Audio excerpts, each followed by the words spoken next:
All right, y'all. Here we go. We are back. Australia, what's going on? Make sure y'all hit this like.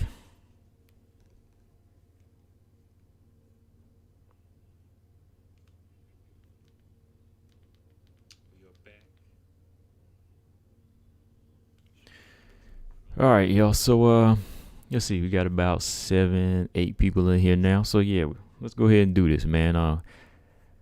Cause it might be a long stream. I don't know. It might not be too long, but it could be. Cause I'm gonna go over the next 10 flyweight matches that we have for the division. All right, Marcus Bell, what's going on? And I'm not gonna like break every single one of them down, but we're just going to talk about them. Like, we're just going to go over each fight because that's how we do, right? Let me see. What is her name? There we go. I'm pulling something up while I'm talking. Okay. Pull some dates up here. There we go. All right, y'all. So welcome back. Welcome back to another live stream. Let's go ahead and get started. I started to come on a little bit later, but I said, let's go ahead and jump on at 7. Let's get this thing in.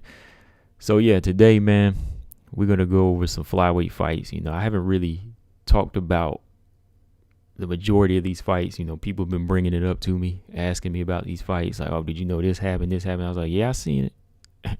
I just ain't brought them up because I've been busy and talking about other stuff here. I know we've been talking about Chris and Kat too much. You know, that fight ain't even signed, so let's leave that alone, right? Because we all know what's going on there. But let's talk about this flyweight division, man. We got a lot of flyweight fights lined up. I count 10 that I want to go over with y'all real quick, and we're just gonna kind of go through each of them, and we'll kind of decide where each of them goes for each fighter, right? That's what we're gonna do. So let me start with the bottom here. Let me go ahead and throw one up here and we'll get started, right? Let's not waste any time. I don't want to waste y'all's time. So here we go. Let's see. Pull this file up. All right, first fight, let's go with this fight. March 19th. Real quick, let's see. March 19th. We got Luana Carolina and Molly McCann. Now, I know that's a fight that a lot of y'all aren't really like big on. I know sometimes when I bring up each of these names, it's like, oh, who cares? But it might bring some action. You know, you got Molly McCann. Molly McCann, she brings it. She's not a boring fighter. You know, she's not ranked. She may not be on that high level, but Molly McCann be bringing some action. So you never know, right? It could be a good fight. I mean, she does bring that boxing and speed and, you know, kicks and punches. She brings the trash talk. So we'll see, right? So let's see. Molly McCann on her 2-fight. Let's see. Is she on a 2-fight win streak right now or like a 3-fight? Molly McCann, let's see. Molly is on she just broke a 2-fight losing streak to Taylor Santos and Procopio. Then she defeated Jin Yoon Kim a few months back. Yeah, we remember that fight. That was kind of a close fight. That was kind of a close one. So Molly McCann's back in the mix, trying to work her way back into the rankings. Luana Carolina. Let's see, dealing with another tall, long fighter here for her. Because Molly is 5'4", 62-inch reach. You know, mainly in that boxing stance. That's her discipline. I think she's really solid at it. And I think her speed could give a fighter trouble like Luana Carolina. Let's see, Luana Carolina, on a 2-fight win streak. Poliana Bateo and Lupe Benitez. Had trouble with Lupe now. Had trouble with that short, little, thick fighter, you know. So when I look at this early on, I just think Molly McCann has that style and speed that could give her problems. Unless Luana Carolina's stepped her game up on her reach, knows how to use it, knows how to use her takedown defense just in case Molly might want to go to the ground. You know, it's going to be a rough fight for her. I think Molly McCann's more settled into how she goes in there and dogs you. That's her. I mean, you have more technique, of course, and you could take her to the ground and use your jiu-jitsu like Jillian Robertson did. That's where Molly McCann fails, but I really don't see Luana Carolina doing that. I think she's more like a stand-up fighter, right? Marcus said, we're about to have the slowest fight of the century. Yeah, we're going to talk about that one too. We're going to jump on that one next. So where was, we're talking about that fight. Molly McCann, I think she has a speed advantage, experience advantage, and like I said, she's just got that commitment advantage. She'll go in there and get in her style and pressure you and make it work. You have to be well-rounded and physically stronger, or just a good ground fighter to beat her. You have to be a good grappler, athletic, gotta be tough like Taylor Santos was, or like I said, if you get it to the ground, exhaust Molly McCann, because Molly McCann, her gas tank ain't the best. Jillian Robertson, she got her to the ground. So very, very interesting fight. I won't say interesting, like it might turn into something. I think it might be slow in paces if Luana doesn't pick it up, but it's going to be Molly McCann that's going to put the pressure on. So yeah, that's March 19th, right? So let's jump to the next fight. Hold on, let's see. What's the other fight we want to talk about here? Actually, before I talk about that other fight here, Priscilla fight. So yeah, this ain't really like a major fight I'm looking forward to, but I'm just filling y'all in. Molly does bring some action. BJ, what's going on? Brian Williams, what's up? So let's move that one out the way. Luana Carolina meatball, March 19th. Then boom, we got this fight. Let me get this screenshot straight here. Some of them come in kind of big off of my computer, my other laptop, so when I'm transferring them over. So here we go. Okay, y'all. This is a crossroads fight right here. Got a crossroads fight. I think we'd all agree with that, right? Courtney Casey, Antonina Shevchenko. Courtney Casey, Antonina Shevchenko. Both really in need of big wins here. I think this is a fight here where, we're gonna see Courtney Casey go in here, and she's gonna be riding off the Liana Jojo win, and she knows she's in that position that she has to look dominant. And what better opponent for her to do that against than Shevchenko right now?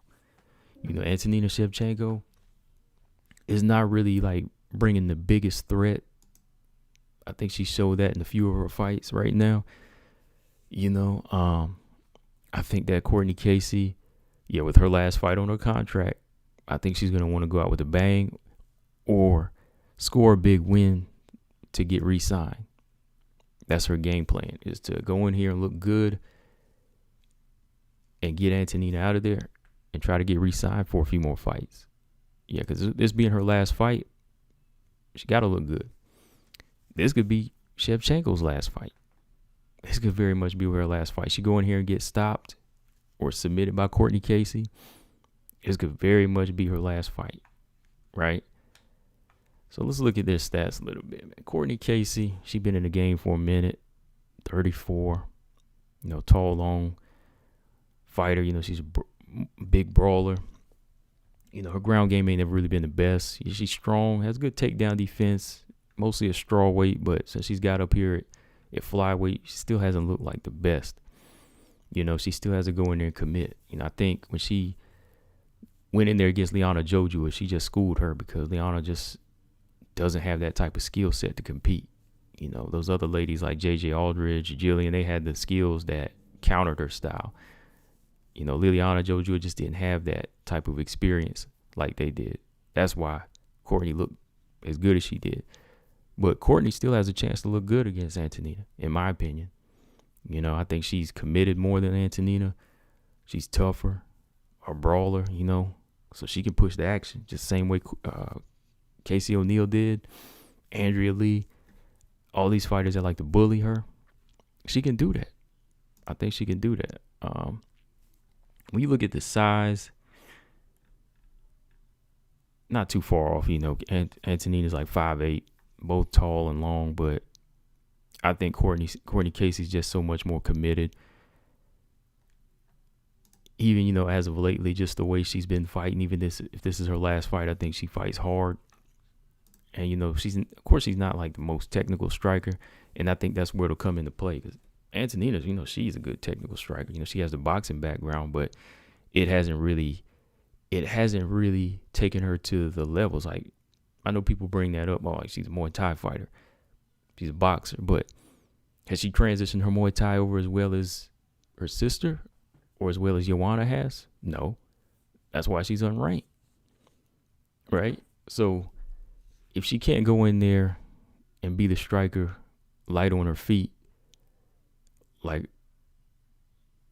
Shevchenko and Luana are, then there's not really a lot of hope for it here. Because I think Courtney's good at cutting the octagon off, has good leg kicks, and I think her timing is better. And I was just looking at some of her fights the other day. Courtney Casey has better timing than Antonina, in my opinion. I think that Antonina just doesn't really have that kill switch in her. She's more like we talk about Caitlin being a point fighter. She's more like a fighter that is used to like controlled fighting. You know what I mean? Controlled, almost like Olympic style boxing, where it's points, straight up points. That's what she kind of reminds me of. Like, she's not really about that dog in there. Which ain't no problem. It's not a problem. Well, it is a problem in the UFC. If you want to compete in this game, you need to be a dog, right? So, early look, I'm favoring Courtney. I think Courtney might go in there and get a bang, go out the bang, go in there and get a finish. But we'll see. Maybe just outwork her, because he's not really going to go in there and submit. But she will put that work in. So, yeah, that's who I'm going to favor in this fight. But let's see. Did I have another picture up here? The fight we were talking about. Hold on. Let me look at y'all are talking about here in the comments for a second. Let's see. We got like 11 fights to just go over real quick. Let's see if we can get them up here.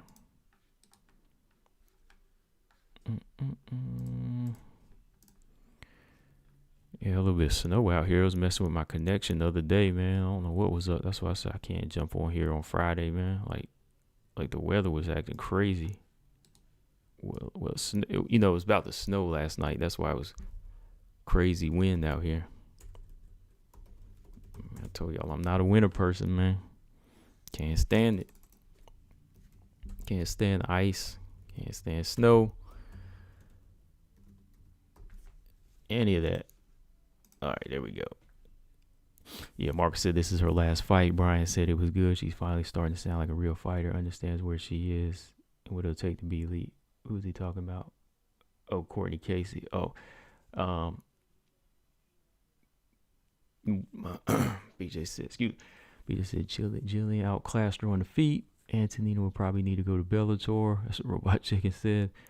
Straya said y'all see Jasmine calling out Courtney Casey, saying she gonna beat her. Hey, that's what that's what I'm talking about. Call out the fighter on your level. I didn't see that. Where did she say that, Straya? And that's okay. But that's okay. East Coast, Mark Robinson.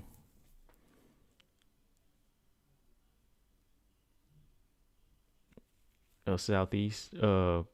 Yeah. When did she say that? Yeah, Jasmine, talk that trash. Call out those fighters around you. That's all we want to see. Call out the fighters around you. It's very much possible.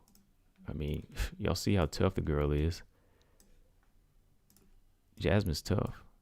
I think that the ground is very dangerous. I think Courtney's a little bit sharper there.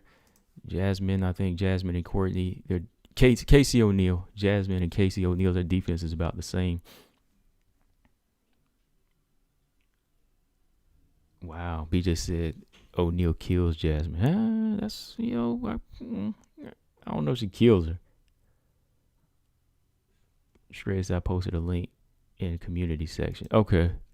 I don't get a lot of notifications in there sometime unless I just see comments when I go fiddling through there. When I'm just sitting down in my downtime, I don't get a lot of notifications. So I'll have to go in there and see where you posted it. Let me know which post you posted it under. I'm gonna have to dig it out. That's how it works on my YouTube channel. But yeah, let's talk this fight. Okay, let's jump back on fight number 3. Priscilla Cachoeira and Ji-Yoon Kim. This one's around the corner. This is like less than a month away. It's not February 26th. February 26th. Robot Chicken said Priscilla beats Kim. I see blood in this fight. There's going to be blood in this fight, I think so. You know how I like to call them shots. When it comes to blood, there's going to be blood in this fight, man. Ji-Yoon Kim, Priscilla Cachoeira, they throw hard, but they throw in slow motion. Like Marcus Bell was saying, you see them coming, but they let it connect anyway. It's like the Hulk in the Thing trying to fight, throwing down. It's like you see them big punches coming, but nobody wants to duck. They just want to take it. And the ones that you see coming, of course, they're not like as effective as the ones you don't see coming, but they still take out blood. They still take blood out of you. So it's going to be one of them fights like that. Like when anime slows down and you see the punches connect, it's one of them matchups. So Cachoeira, y'all know her style. There's nothing to describe about her. I think she's where she needs to be. Her and Molly McCann both bring action on the lower level. So the UFC don't really need to mess with them as far as cutting them, because I'm always going to watch a Molly McCann or Cachoeira fight. I'm always going to watch their fight because I know something crazy is going to happen. Somebody going to try to poke you in the eye, or there's going to be a knockout. Right? So Cachoeira last fight got defeated by Jillian Robertson.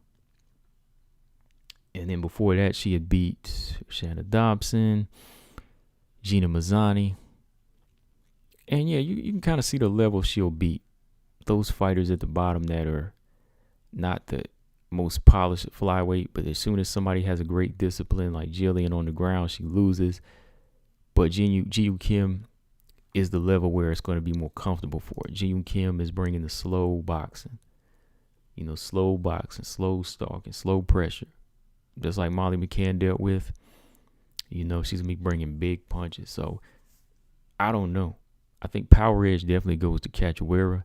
But Ji-Yoon Kim, you never know. She could do something with her hands. Let's see, Ji-Yoon Kim is like 5'8", right? No, she's 5'7". Okay, 5'7", 72-inch reach. Doesn't use the reach to the best of her advantage. I mean, she's on a 2-fight losing streak. Lost to 2 boxers already. Grasso and Molly McCann. I mean, they pieced her up.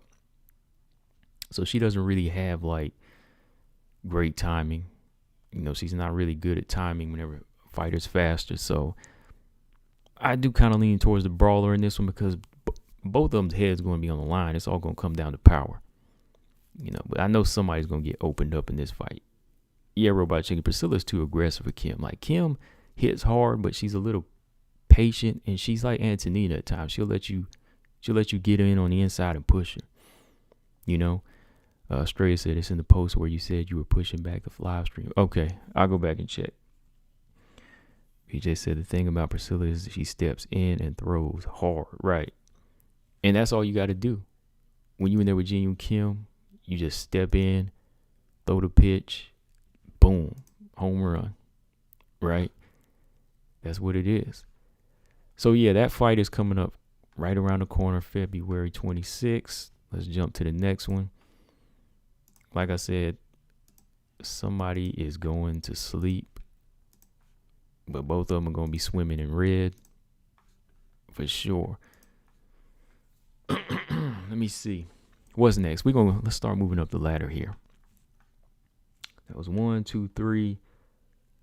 Now let's talk about this fight. I like this fight. This is another unranked fight that I like. I like the skills of these two girls right here. I'm a bigger fan of this one though, on the left.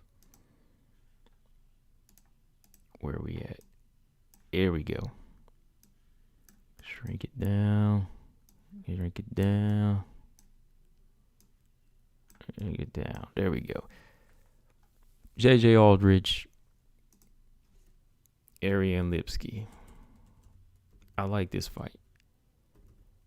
You know, JJ, one of the more technical strikers in the division.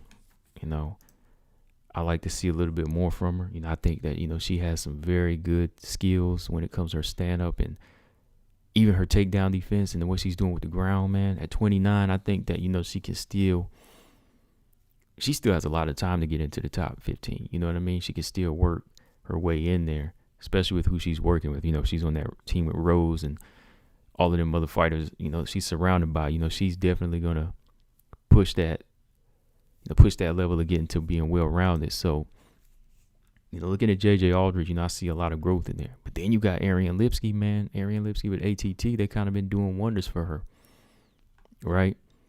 You know, Aryan Lipsky, she just broke her 2-fight losing streak, you know, with a win over Mandy Bowen. But what is that really saying right now, right? What is that really going to say as far as how much improvement is there? I mean, maybe there's a little bit more technique with her striking, but again, you know, all she had to do was go in there and dominate with the power factor that she's been having. Because, I mean, when you look at Aryan Lipsky, look at the wins she does have. Luana, Carolina, Mandy Bowen, and then Montana De La Rosa and Antonina Shevchenko beat her. So if you're losing to those fighters on that level, you know, that kind of says something about you, though, because, you know, the better technical fighters beat Montana. The fighters with dog in them, they beat Antonina easy, right? She got stopped the second round by both of these fighters. So by the second round, you can really figure Aryan Lipsky out. And both of them fights ended in ground and pound. So I think it's safe to say that the better technical striker here, I give the edge to JJ. But Aryan Lipsky's not far behind. But when it comes to the ground, I'm going to go with Lipsky. When it comes to the ground, I'm going to go with JJ Aldridge. I'm going to go with JJ Aldridge when it comes to the ground. So let me just tell you this. Everybody that takes the power of Lipsky, they go diving. They take the fighter, they take her to the ground. And then she's pretty much helpless. I mean, maybe she's been working on that with ATT. But, you know, she won't have that Amanda Nunes influence anymore because she out the door. Right? So when I look at this match here, I'm thinking technical style from JJ keeping Aryan at bay, or at least trying to. But I can see Lipsky setting up power punches. Her right hand's going to line up in that southpaw stance of Aldridge.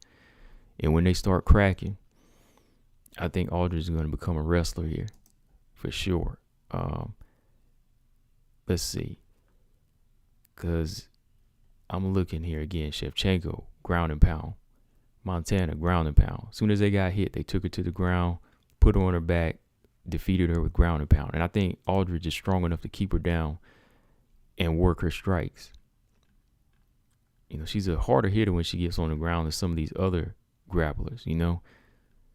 All right, so JJ on her 2-fight win streak, you know, Courtney Casey, Vanessa Demopoulos. You know, she beat Vanessa Demopoulos, and, you know, Demopoulos is a strong grappler. So, yeah, I can see her taking this to the ground and maybe submitting Aryan Lipsky. And the thing is, you know, JJ can hang with some of these punchers. That's what's crazy. Like, she can hang with these punchers because if she would have used a little bit more head movement in that Macy fight, the way she put Macy down and was cracking Macy in the face, I mean, JJ, that could have been her takeoff. So, yeah, the more I look at it, I think it was Stamina the other day said that she didn't really have like a... No, he didn't say she had a killer instinct. He said she had some quit in her. No, I don't see any quit. You know, Stamina said he's all a little bit of quit in her, but I don't see quit in her. I see maybe a lack of leveling up. That's all. Like, JJ doesn't really level up enough. Maybe she will now moving forward because this is her last chance to really do it. I mean, 29 and she still ain't breaking the top 15. I mean, you got to beat a girl like Aryan Lipsky, though, if you want to show that you're better than the rest, right? I'm leaning towards Lipsky for right now. Ground fight. Yeah. Marcus said JJ might end up turning into a wrestler. Yeah. Straight said I'm leaning towards Lipsky. Yeah. Oh, yeah. No, I'm not leaning towards Aldridge. He said Lipsky. Yeah, she's starting to look okay, but I mean that's a competition though. B just said, as much as I hate it, I think Aldridge takes Lipsky down, but on the feet, JJ gets smoked. I won't say she gets smoked. She won't get smoked on the feet. She can hold her own on the feet. It's just wise for her not to be there.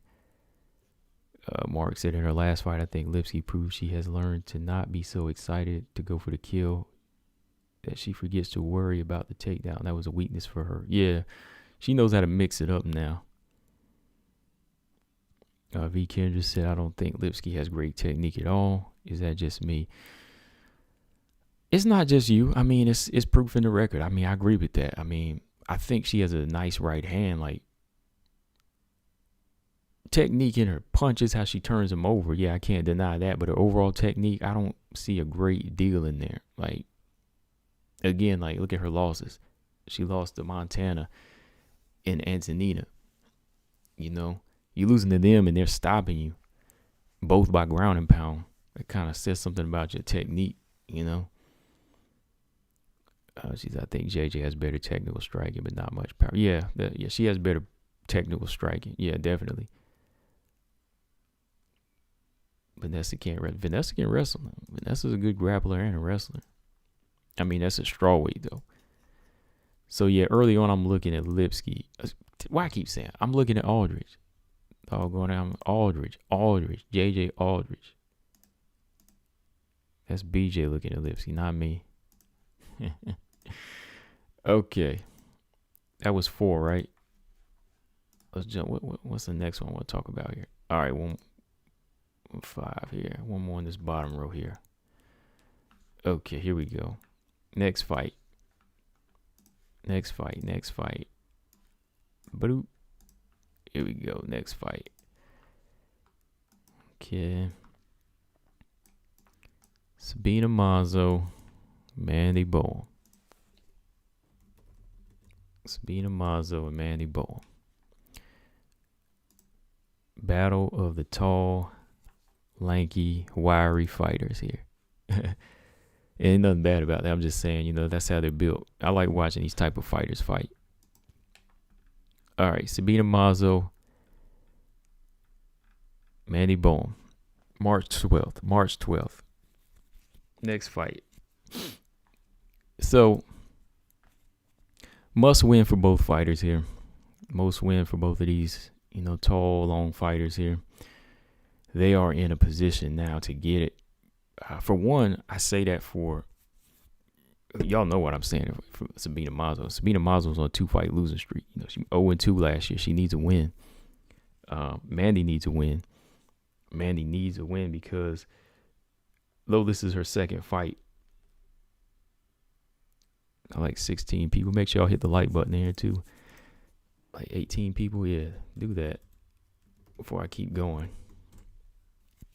Yeah, hit that like button. Like 18, 19 people, yeah. So yeah, Mandy might be in need of a win for sure because even though this is her second fight, they could cut her. When they start cutting that excess weight, they make them cuts at the beginning of first quarter, second quarter of the year in 2022.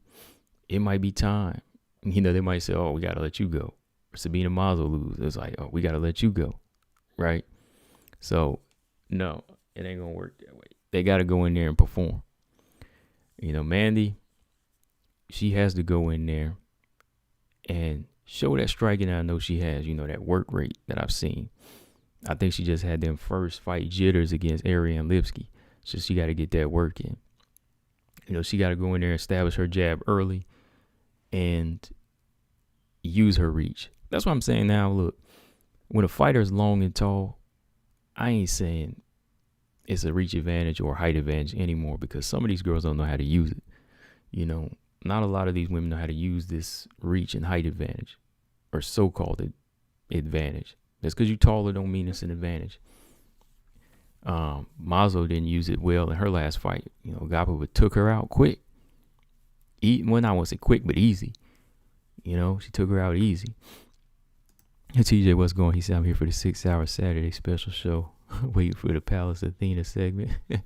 He's here for the 6 hour. Yeah, we're going to be on here till 1 a.m., man. Crazy. Yeah, Robot Chicken said, only 5. Y'all shady. Yeah, man. You are. Yeah, you are, man. Oh, man. But anyways, I mean, it's the freest thing a person can ask you to do, right? They hit the like button. It's the freest thing in the world. But anyways, all right, Mazzo, she gotta be a fast starter for a change. I know she's got them beautiful head kicks, and you know she's got the power. But Agapova exposed something in her, man. Like, she exposed her ability to keep range and keep her cool, and expose her lack of landing a good jab and cutting the octagon off. Agapova just kept a simple move on her all night, moving to her left, and she could not handle it. You know, she could not handle it.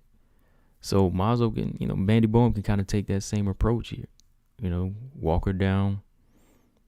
You know, when she tries to walk her down, you know, Mandy can just stay on the outside and pick her apart. Or Mandy can be the one to initiate the ground fight here. You know, she can be the one to go to the ground here. This was a tough call. I am kind of leaning towards Mandy here just because I don't think Mazzo really changes much. And Sabina Mazzo had a rough year last year. I don't know what it was about it. Like, I kind of had my ideas on what it is about Sabina Mazzo last year, but her going 0-2, that's just not a good look last year. Like, she didn't look good at all. I mean, I know one of her fights was at bantamweight, but she lost to Alexis Davis easy and then got stopped. So it was a rough year for her last year. I mean, hope she can bounce back. I hope she can. Mandy and Mazzo are on the line. Yeah, they're on the line, man, for sure. They could be out the door because when they start cutting fighters, they'll let them go. Be curious to what do you think about Tate on Big Brother? I think that her on Big Brother may spell L in her next fight. I'm just saying. I mean, you got to be focused. You can just have never really watched Mazzo before, so I don't know about her style. Well, go watch some of her fights and you'll see. Kind of a slow starter, but she got power, stand up, Muay Thai.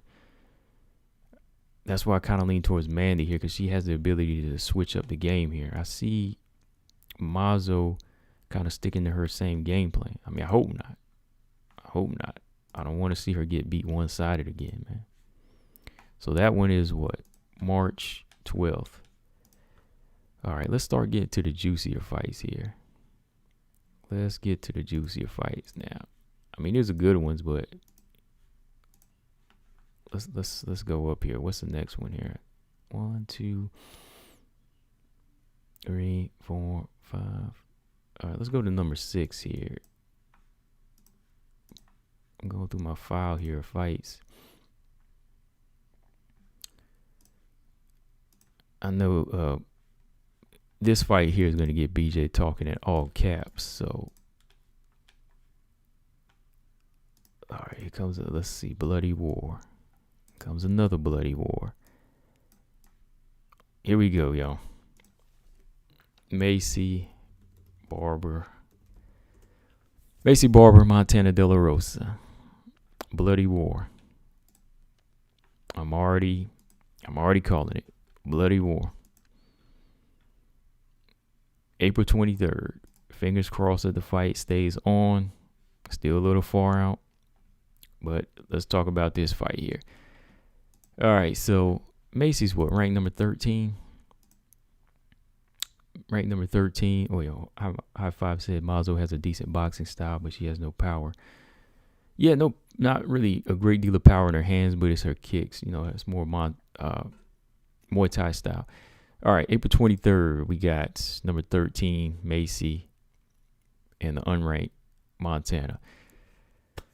This is a fight where I can't really pick a winner here because they both have the same type of mindset.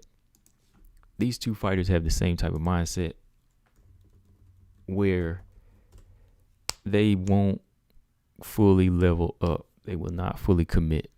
They fully will not adjust to a situation and go for broke. Well, Montana will go for broke, I will say that, but I think she won't commit to her technique all the time. When what's working for her, she just won't step on the gas sometimes. She will take advantage of certain opportunities, but I just don't see her fully capitalizing at certain points. And I say that here as 50-50 because she has that she has that kind of taken away from her, that inability to step on the gas.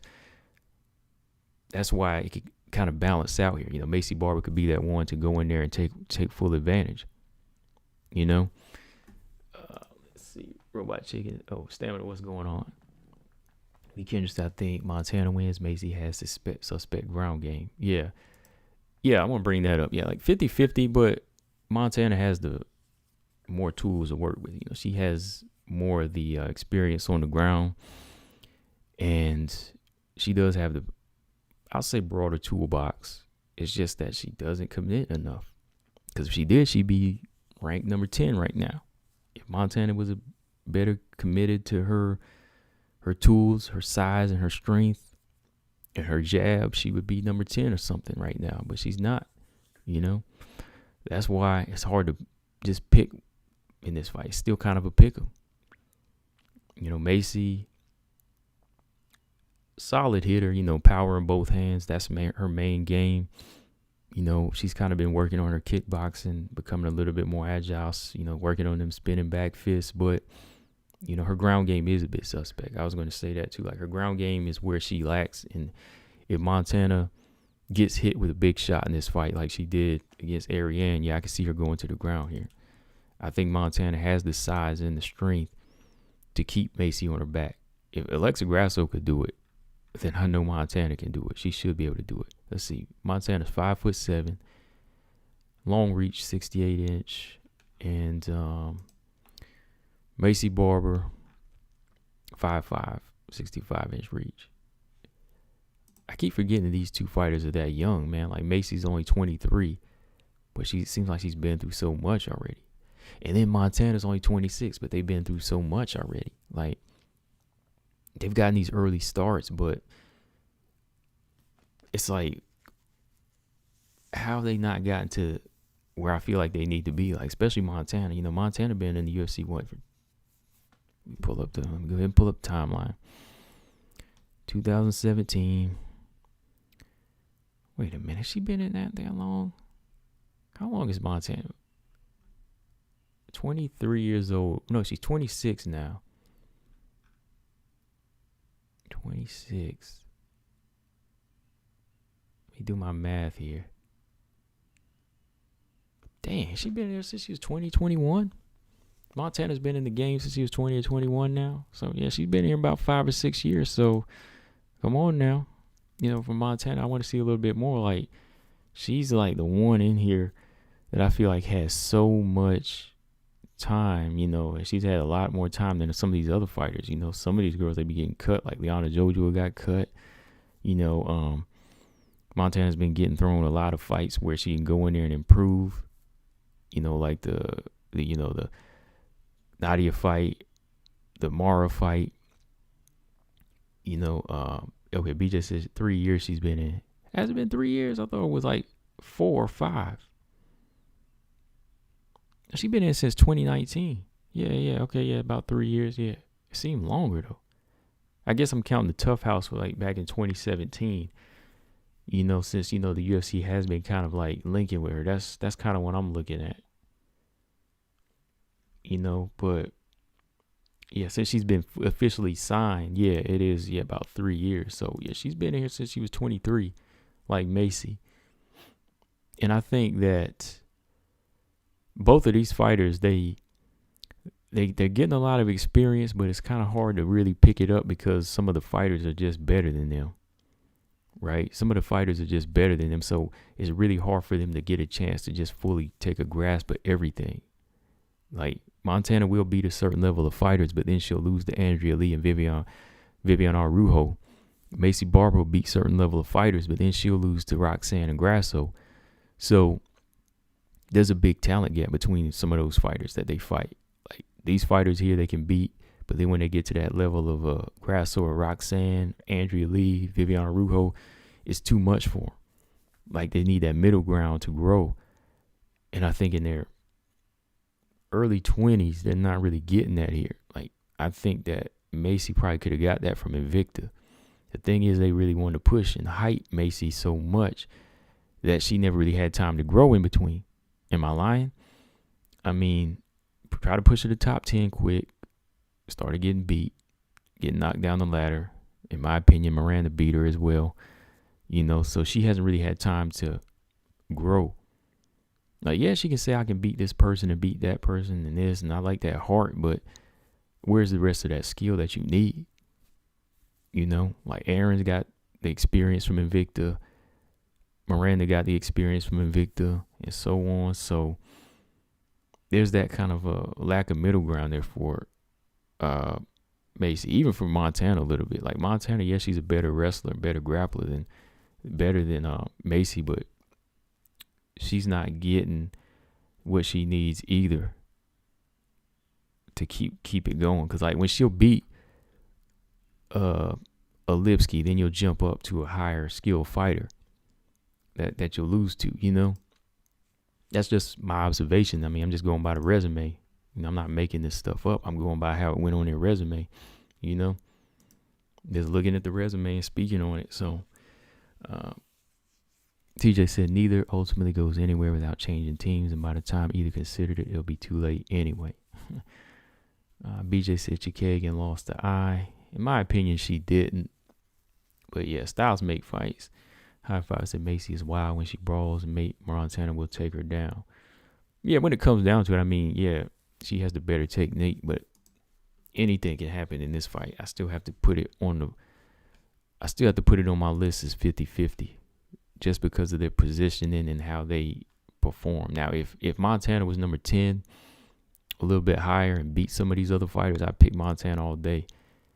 But there's still something about them that they come up short sometimes. Like I thought Montana could have beat Mayra Bueno Silva. When I saw the fight playing out, I think I was going with Silva, and they both disappointed. It was a draw. Right? So let's move on to the next one. 50-50 on that one. 50-50 on that one. All right, y'all. Let's jump to this fight here. Let's talk about this fight. We get juicier and juicier here. All right, hold on here. Who do y'all pick in that, Montana or Macy? I mean, really can't go wrong with Montana, in my opinion. You really can't. Because, yeah, she has that better skill. Maybe she will step her game up. Oh, where'd he go? Where'd you go? Where'd that picture go? All right, y'all ready to talk this fight? Boom. There we go. I know y'all got something to say about this one. I got something to say about this fight. Okay. Roxanne Modafferi versus Casey ONeill. Roxanne Modafferi versus Casey ONeill. We are 2 weeks away from this fight, February 12th. What, 2.5 weeks? Yeah. Running Rini. Montana all the way. Yeah, I like I would like for Montana to win the fight. I'm not gonna lie, because I like her skill set a little bit better than Macy's. Yeah, I like her skill set a little bit better. Okay, February 12th. Let's talk. Roxanne Modafferi versus Casey ONeill. Roxanne's last hurrah. Regardless, win or lose, Roxanne's been talking trash. Roxanne said, I'm going to knock this girl out. I'm going out with a bang. Roxanne, 39 years old, but she's still talking this trash. Casey ONeill on this side. I like her demeanor. Look, I love the demeanor. You know, Casey ONeill has an energy about her right now. You know, she likes to fight. And that's why I want people to separate, like, what the media is building her up as. Like, I like Casey ONeill for the level she's on, but I don't like how the media is building her up as like this big thing like Macy Barber was. That's a mistake waiting to happen. Don't do that. Give the girl time to work. They put her as number one rookie. No, not number one. Manon is that. That's Manon. Casey, I give her a lot of credit though. She did finish the opponents that was on her level, but still a lot of work when you just eyeball somebody and see what they do. See what they're in there doing. So I like her. I mean, people get that wrong. They think I don't like Casey ONeill. I do like Casey ONeill. But do I think she's ready to beat the champion or even top 10? No, not yet. Not yet. So let's see. Casey ONeill on her 3-fight winning streak, whereas Roxanne is on her 1-2 fight losing streak.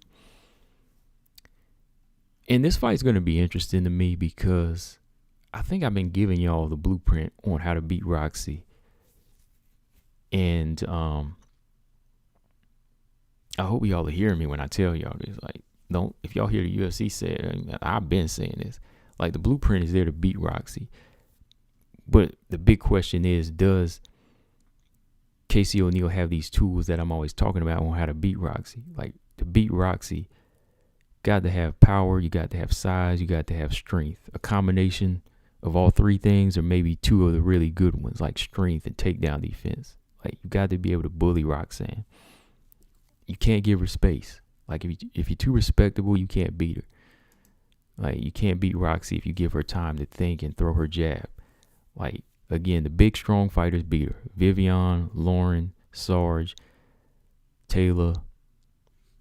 And there's quite a few bit more in there. Like the other 20 losses she has.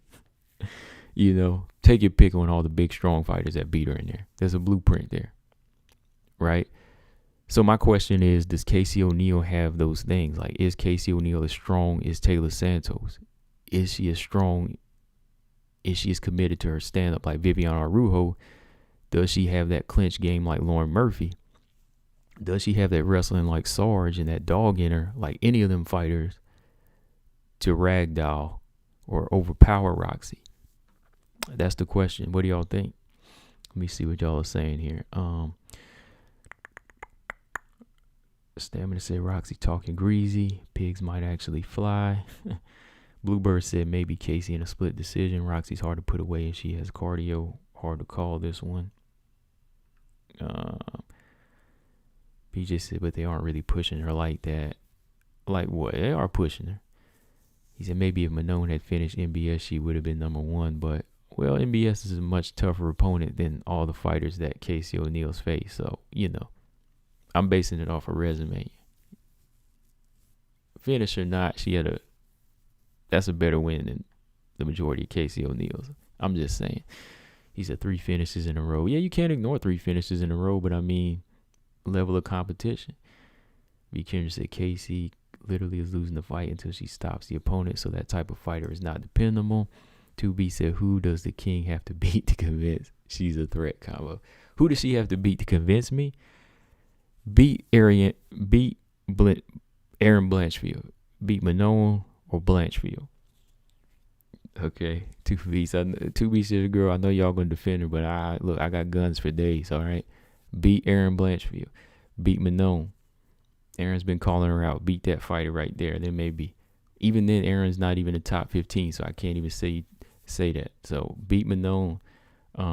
Beat Andrea Lee. Retire JoJo next. JoJo, y'all have beef a little bit. JoJo sold you out on parking in handicapped spaces. Make it happen. It's not a great backstory, but you parking in handicapped spaces. She called you out. Fight her.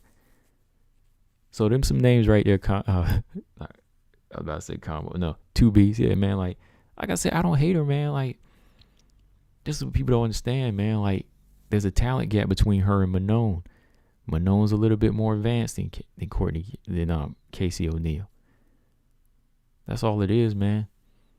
This is the fight to prove that. Well, let me tell you this, 2Bs. If she looks good in this fight, then I will say it'll convince me a little bit more. If she goes in here and thrashes Roxanne Modafferi, then I will take my foot off a little bit. Okay, 2Bs. I mean, you have my word. 2Bs, you have my word. I'll take my foot off just a little bit. Just a little bit. If she thrashes Roxanne Modafferi. And that's what you got to do, man. Like everybody else thrashed her. And if you're that good, you have to thrash her. Got to thrash her, man. You got to.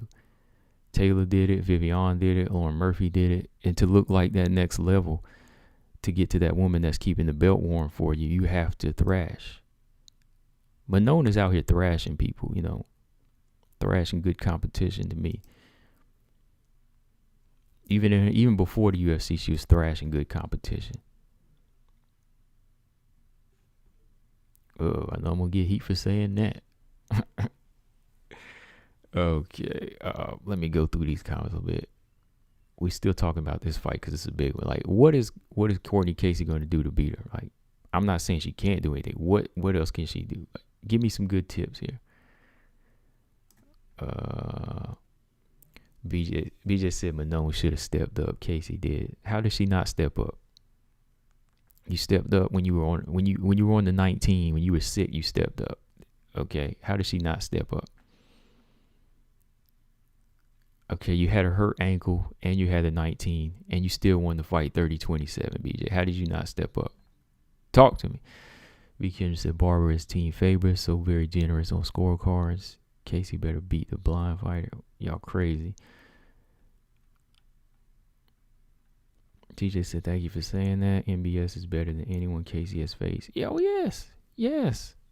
Myra Bueno Silva is better than, everybody on her resume. On Courtney Casey's resume. Casey ONeill. Why I keep saying Courtney Casey? Casey ONeill. Not Courtney Casey. Casey ONeill. He said MB is better. Yeah. She is. And just because you didn't stop her, you can't judge her on not stopping her. Like, that still deserves number one to me. Like, you beat her 30-27. Not everybody is going to be easy to be stopped, man. Casey did what she had to do against who she was given. Australia said Manon had 19 in the MBS fight. BJ wasn't best for her.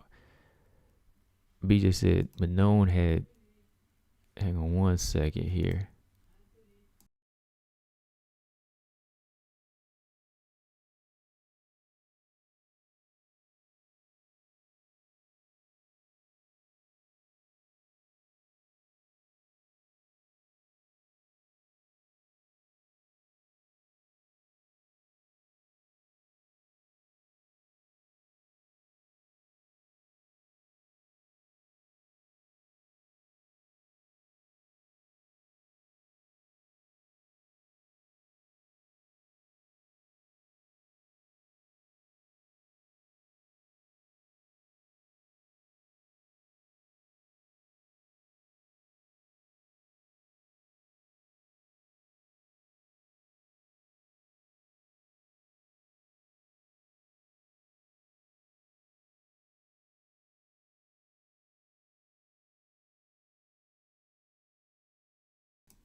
All right, hold on now, BJ. What were you saying here? Casey ONeill had 19. When did Casey ONeill have it? I mean, y'all forgot to use a code. BJ, I gotta remove some things here. No, I ain't even gonna worry about it. Man, forget it. I ain't worried about it. I mean, just say 19. I mean, don't keep typing that whole thing. BJ, you know the game. Come on now. TJ said Casey ONeill's a hype train with limited skills and a big mouth. Dang.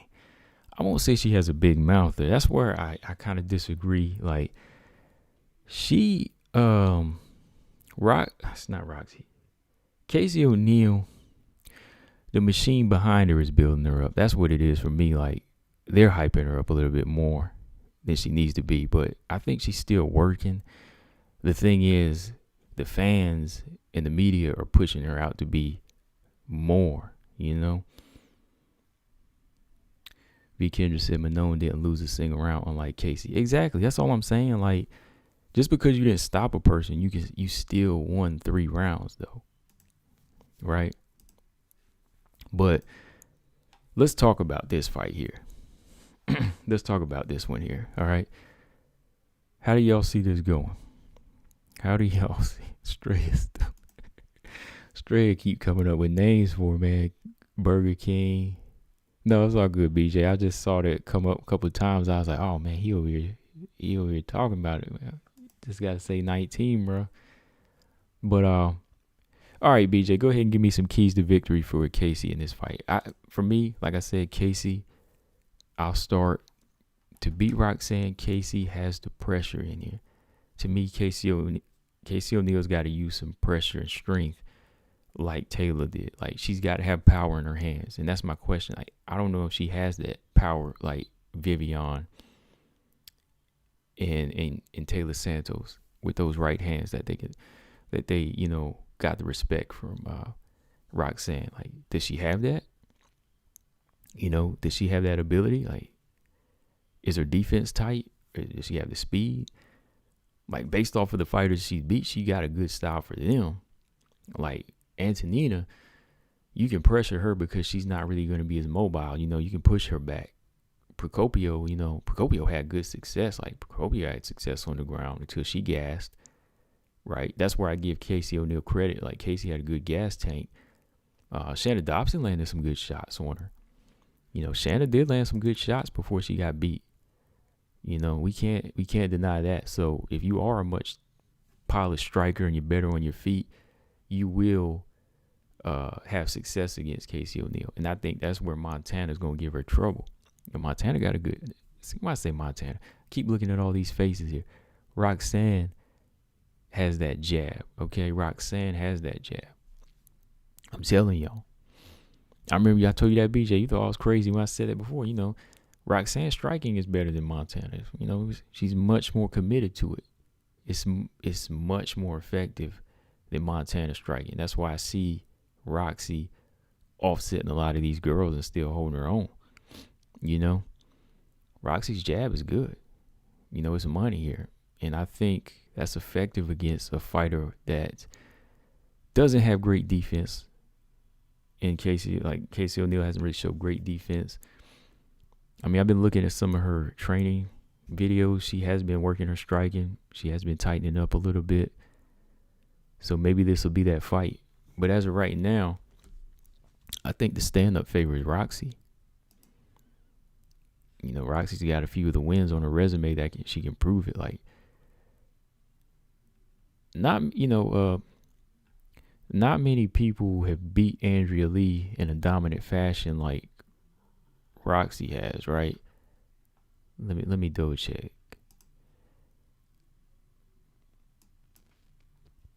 Let me look at Andrea Lee's resume again before I go on record fully and say that. Andrea Lee, yeah, she beat her 2 times. I was like, this is a young fighter too, young athletic fighter, but she could still beat her. She still put it on her. Early on in her career, she lost to Sarah DeLejo. Roxy beat her by a split decision before. But there's just those certain type of styles that if she can get space on you, she'll beat you. Like Lauren and JoJo, those were close losses. But like the way Roxanne can get into a groove on some of these girls, it's almost crazy to watch. Like you're like, how is she doing that? But she can do it. And then when she like dives in for the ground, like, I don't know, man, the strength might be even here. Let's see, Ben said Casey will ragdoll Roxanne. She is too old for this. It's already father time. Ragdoll. You think she got the strength of ragdoll like Taylor and them did? That's some big words to say she'll ragdoll. V. Kendra said, I bet Montana ragdolls Casey. Yeah, I think that Montana could ragdoll Casey. Like, I think big youthful fighter like her could do that. I just don't see this type of fighter in Casey's like really known as a big strength-based type fighter, you know. She works a little bit of everything, but I don't see like that really, really like strength-based fighter. High Five said Manon won all rounds, but finished her previous fight versus Case, who was not winning every round, but she finished her opponent. Manon is very much convincing. Yeah, I think winning every round, I mean, it's good to find a way to win, even if you are losing, but it's really good to win every round just in case you can't find the stoppage. BJ said Roxy's past her prime. ONeill is a young, hungry finisher who's taking out the old and the weak. Let's go. Yeah, I can't argue with that. Like, I do want the new blood in here, but we got to see some tests here, man. We got to see her get tested in here for sure. We got to see it. All right.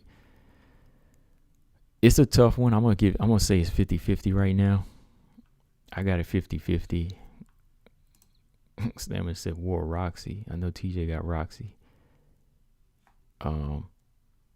If Casey wins, yeah, I'll definitely give her credit though. You know, I'll give her some credit here.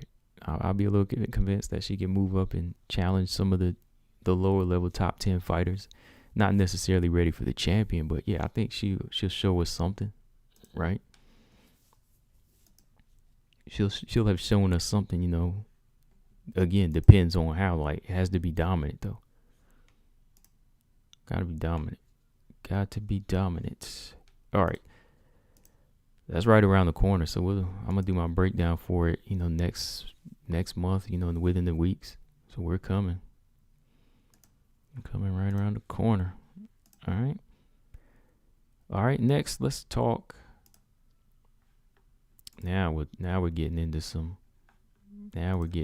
hard waters here, man. Rough waters here. Rough waters. Here we go.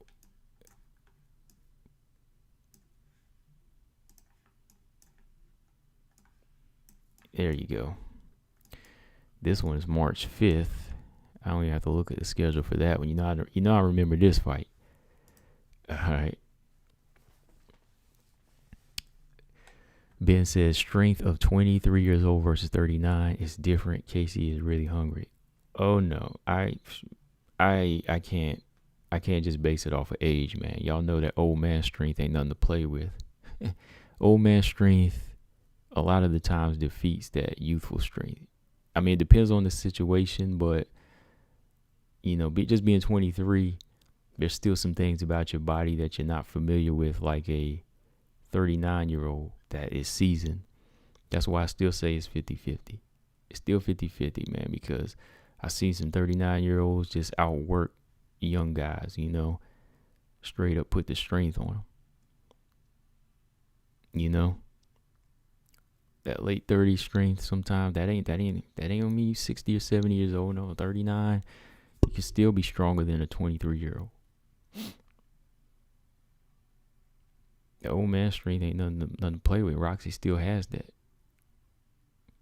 Now, the ones that know how to use it, like Taylor and them, yeah, they go in there. They'll overpower you because they know how to balance it. They work.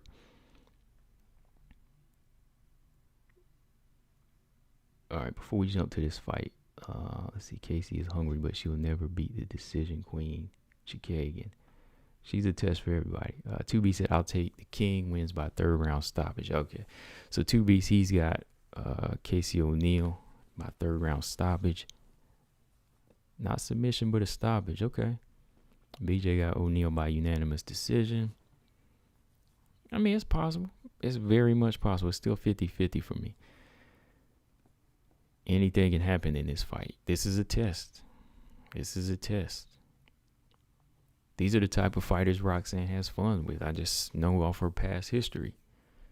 So we'll see.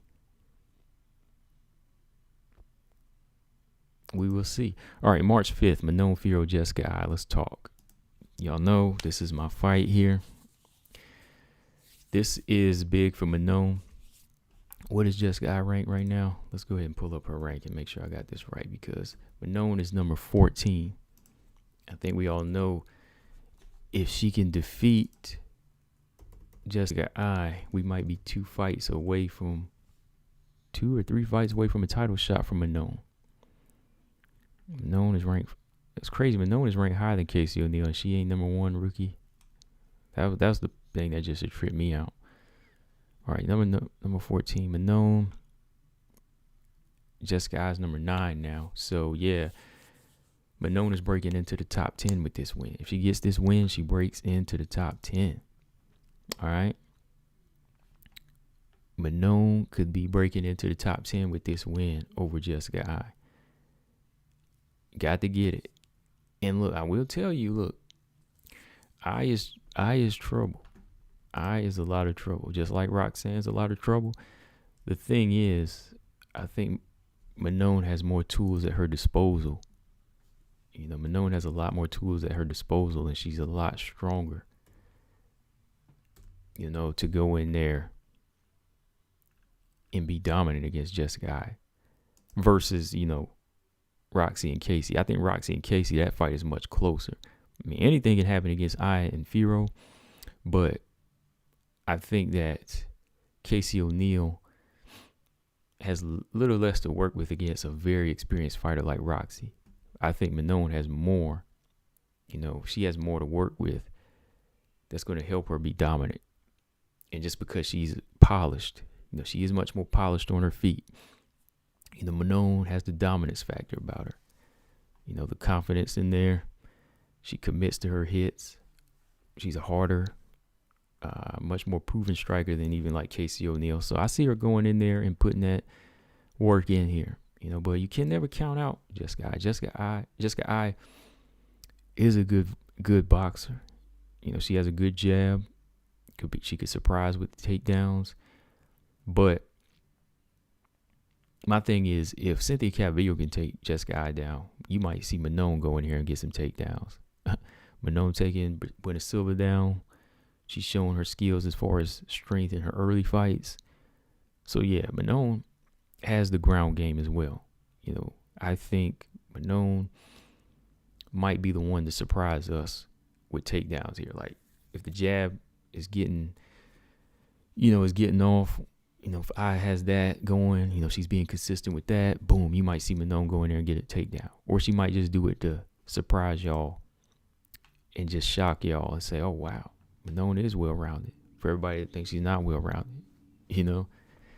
So the speed and athleticism is also on her side here. You know, so that's something that I think Jessica I is going to have problems with. Body kicks, of course. Body kicks is going to be an issue. You know. All right, BJ said McCann is the same level grappler as Calvillo. All right, what did Calvillo prove as a grappler at flyweight? You got to talk to me, BJ. Like, how good of a grappler was she at flyweight? You know she going back down to 115, right? You know that, right? I'm just saying. Calvillo going back down to 115 because her grappling couldn't help her. But McCann's got the size and the experience at grappling at a flyweight level plus a bantamweight level. Come on now, BJ. You know that. Her level of grappling in the flyweight division and even the bantamweight division is proven enough. Whereas Calvillo, her grappling could not find success, has to go back to 115. All right. Ben said Valentina has showed the blueprint on how to beat I. Oh, yeah. Yeah, she has. So it's going to, you know, it just takes execution. So really McCann has a very good spearing karate kick, you know, good side kick to the body, you know. Maybe just say if Calvillo takes I down, McCann does. That's like saying Grasso outstruck Macy, Montana will. No, it's not, because McCann has the ability to do that. She has the size and the ability to score takedowns. Right? Come on now. That's totally different. You know, Montana ain't going to outstrike. Come on, man. That's not a good analogy, BJ. That ain't a good one right there. Because you know Calvillo, look.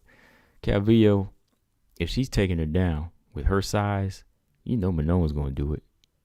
You know Manon can do that.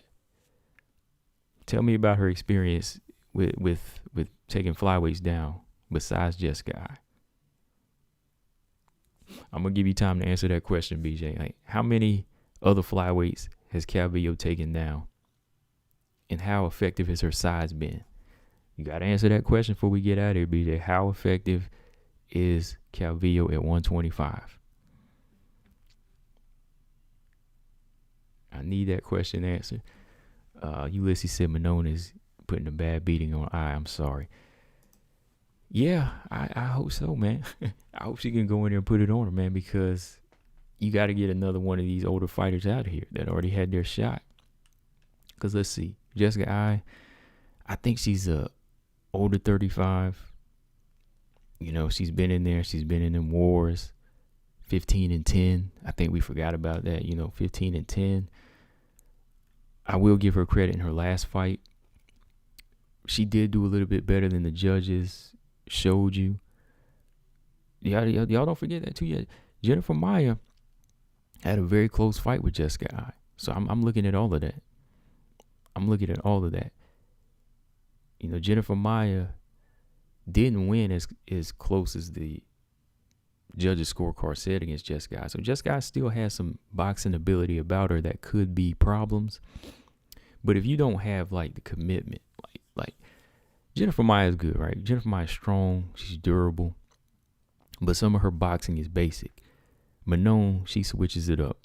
That's where I think the more and more I play it out, watching fights and in my head, Manon won't do the same things that Jennifer Maia does. That's why I can see Manon getting into that top 10. That's why I think she's a little bit more special than Casey ONeill. BJ, I think Manon is a little bit more special because she's going to switch it up. Like Jennifer Maia, her boxing is a bit of the same. You can kind of pick up the technique. That's why Valentina was able to figure Jennifer Maia out easy on the feet because she's basic. Straight in, straight out, 1-2. That's it. Manon is cutting more angles here.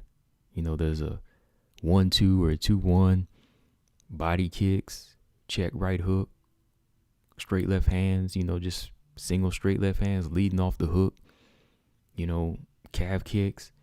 Jennifer Maia was like throwing out calf kicks in some of these fights. She abandoned that attack. That's why I think Manon is special, man, because in her fight, she's showing a variety of her arsenal. And I think she will in this Jessica I fight. Like, she might go in here and beat Jessica I hell of a lot more convincing than Jennifer Maia did. That's what I'm saying. And you probably will see takedowns, like I said. Like, if it comes to it, you'll probably see her spice it up, take Jessica I down, and just maul her. Don't be surprised if you see like a ground and pound finish here. We've seen her ground and pound is hard, it's vicious. But the body, I can see her working that body. That's definitely a good target for Manon. But yeah, like I was saying, Jessica I is on. This is Manon's chance. Let me just put it that way, because look, Jessica I's on a 3-fight losing streak. Manon's on a 3-fight winning streak. Let's go, man. It's time to go. Get it. Calvillo, JoJo, Maia, those last 3 fights, there's a blueprint to beat her. You can dog her. Manon beats her in the clinch with knees, I think. From a range, she can do what she do like Valentina did, but with more volume. She can take it to the ground like Calvillo did. I think she can do a little bit of everything there. She showed you that she can hang with a durable fighter like Silva. She showed her killer instinct in this Ricci fight and the Leonardo fight. Even some of them fights I called before, like Leah McCourt, thought she won that fight in her early career, But Manon just shows a good variety. Like, I'm not overhyping her, but if you want to pick certain things out on why I think she is that next fighter, I'm going to take somebody like Jennifer Maia and compare it to Manon then, okay? Boxing IQ and stand-up IQ, I think, of Manon is a little bit better. Jennifer Maia may have some well-rounded skills, but if you want to just pick one particular discipline, I think that one discipline there, Manon outshines Jennifer Maia. Like Jennifer Maia has good hands when she throws them, but she's not really mixing it up.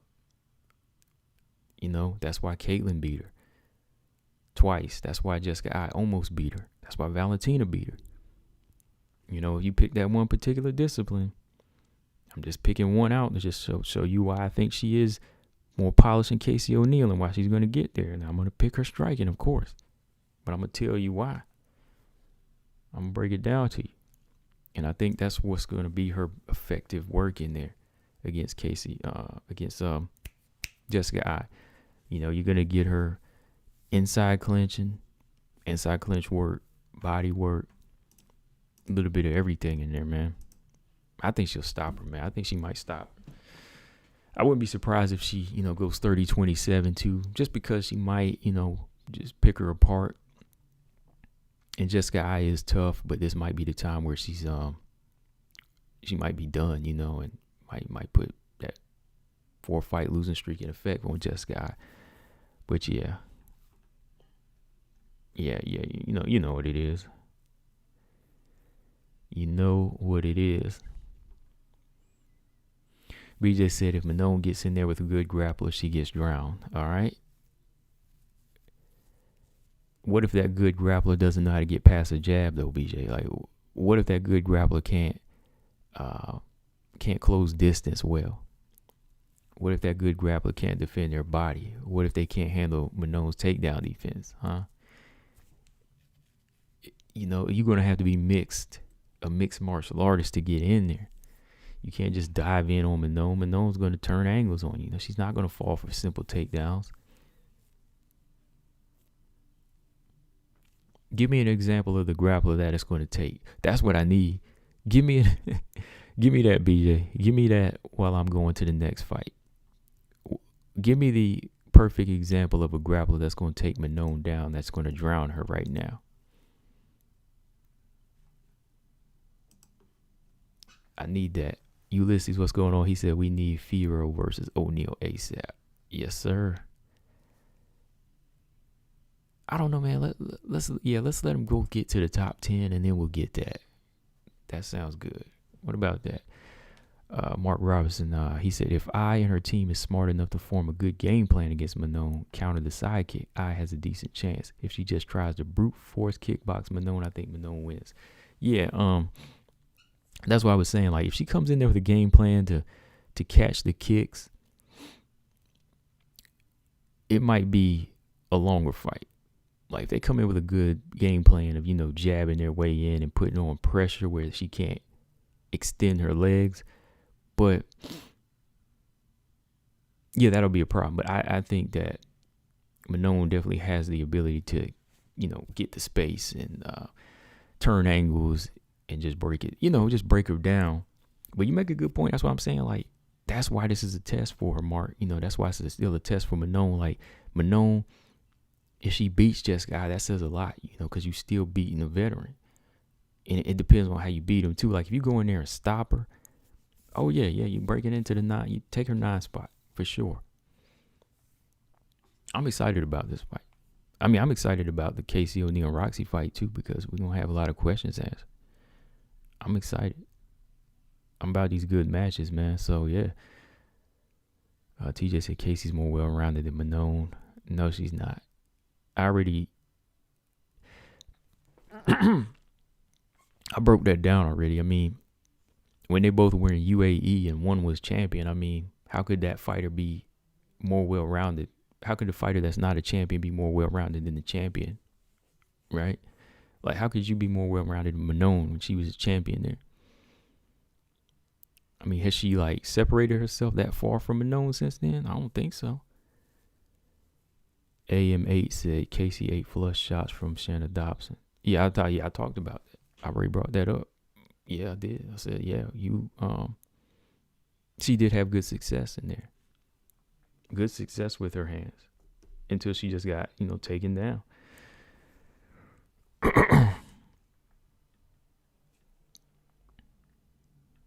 TJ said, please watch Manon's fight I broke down and tell me how Casey is well rounded. Watch her fights and then Casey's and then tell me where Casey is better.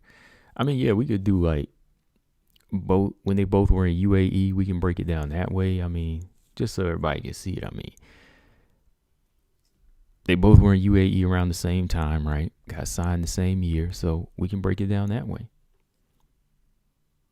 Like whenever it's the same, it's in a sense, it was kind of like when Carla Esparza was Invicta FC champion and Rose was in Invicta FC as well, right? You would still say Carla was better when they both were Invicta, right? Because one was the champion. I mean, these two are kind of neck and neck now because they signed Casey first, so I'm just saying.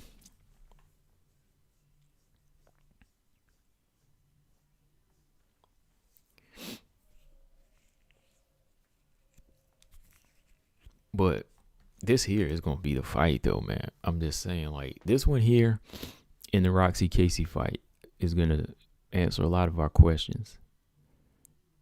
It's going to answer a lot of our questions, man.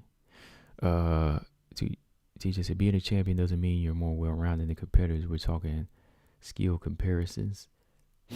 To be said, wait, so being a champion. But also, TJ, yeah, it does make sense, too, because, like, some of these well-rounded fighters are champions, you know, like, experience gets you that well-roundedness. That's what I'm saying. Like, when you talk Carla being champion and Invicta whenever Rose was there as well, Rose wasn't on that level. So you still had to say Carla was better when they both were Invicta. That's my point. Like, Manon was a champion there in the UAE and experienced. And Casey was on a lower level. 2B said, wait, so a non-champion can't be more well-rounded than a champion. Did I hear that right? Oh, boy, here we go. There's just certain situations, not all the time. Now, a non-champion can be well-rounded, but it all depends. Like, it still doesn't mean, okay, champion, well-rounded, a non-champion that is well-rounded. All right, let's see who's a good example of that right now. Let me think. Well, let me see. I'm going to keep going here. Peter said, okay, Colin said, how could you be more well-rounded than the champion?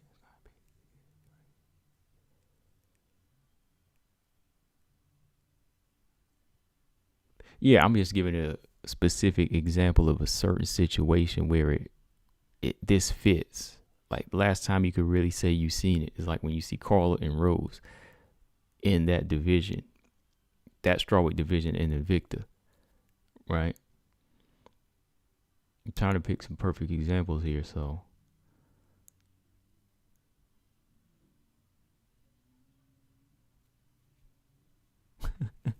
He said, oh boy.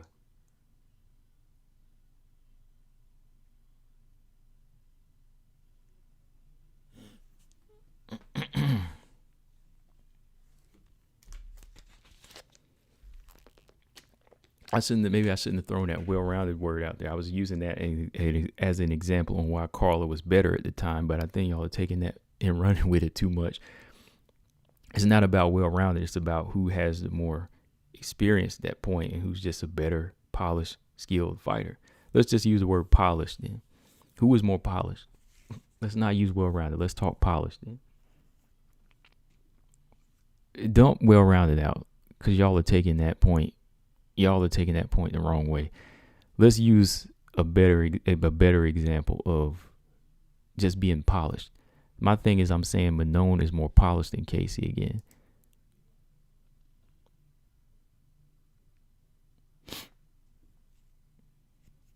I think y'all taking that reading that part and discussing that part wrong. Excuse me.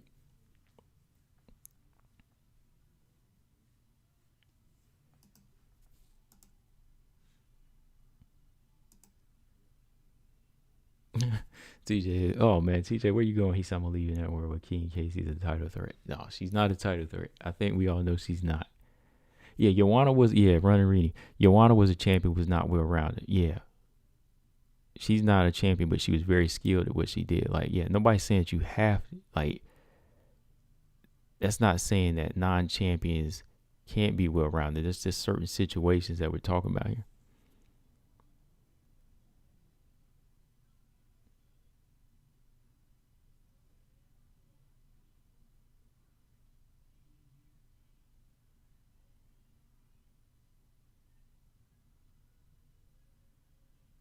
Bluebird said Antonina's way more polished than Casey. Yeah, she's way more polished. She has more experience. But I think when she met her, she was just on the downside for sure already.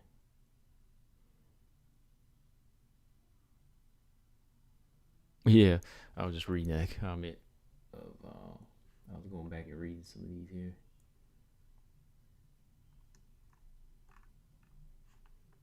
But yeah, let's go here. I'm going with Manon in this fight though for sure. Though, okay, Manon, I think she has the well-roundedness and the abilities to go in there and stop Jessica Eye. And if not, it'll be another dominant victory here. It's like, I don't want to take away from the durability of Jessica Eye. You know, anybody can be stopped. That was proven. I mean, that head kick that Valentina threw, that would knock anybody out for sure. Right? That'll knock anybody out for sure. But I think Manon, she has the ability to do the same, you know, whether it be to the body or to the head. You know, she's a clean, accurate puncher. Yeah, she's dominant. But, yeah. We'll see, though, man. One just has more skills than the other. That's all it is, BJ. I know you love Casey ONeill right now, but you just got to be real. When one looks more polished than the other, it's mixed martial arts. One just looks more polished than the other and has done a little bit more.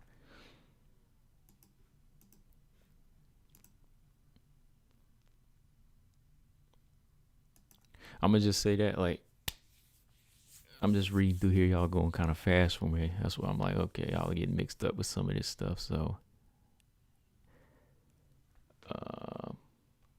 Marcus says some people talking about a fighter being well-rounded, but are forgetting about the IQ. Yeah. Like, the IQ is very important, too. Like, that's what I'm saying. Like, I'm trying to find good examples, but it's kind of throwing me off because some of y'all are throwing out just terms and riding with the wrong part of what I'm saying. So, I'm going to just keep it on the fight here because what I'm saying about Manon is in each particular situation that she's put in, it's going to come down to IQ. I think that's where you're bringing up the best point there, Marcus, is the IQ. Like, IQ is what's really going to come down to in all of these fights. Like, even with Roxy and Casey, like, the IQ, you know? 2B said combo, she only had one fight in UAE. That kind of can't be used as a point. It's still there. She still fought there. I still have to use that. One fight or no fights, you know? You still have to use that, in my opinion. I mean, you got there, so that still counts as a fight. If anything, it's just saying that again, Manon, to me, is a much more experienced fighter. Still got to use it. Robert Henry said, how about being complete in oneself as a fighter? Well-rounded suggests more than individual skill sets, but it can mean the other stuff. The ability to control the fight in many ways. That's another good point, Robert Henry. That's another good point.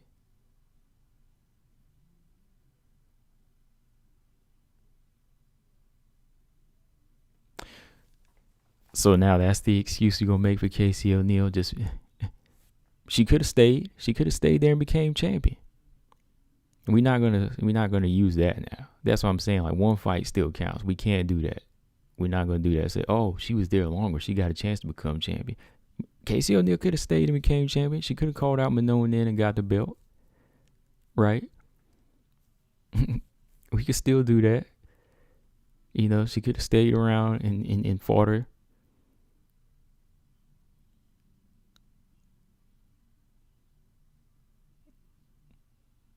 I mean, what you see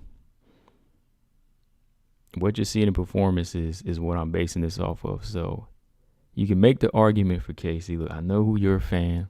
I know you two piece. I know y'all are Kate and Casey fans, but We're just going to go by off of what we're seeing. And that's what I'm basing this off of. I'm not basing this off of feelings here.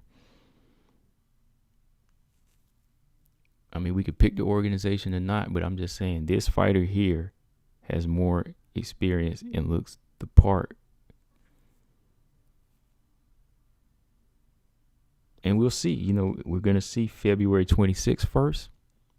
We're going to see that test in Roxy. Ulysses said, can Roxy rock Casey? Yeah, I think she can.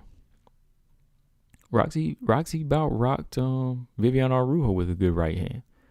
Yeah, Ulysses, she can. She definitely can. I think she definitely could. Yeah, she can definitely do that. Like I said, her striking is sharp. It's very sharp.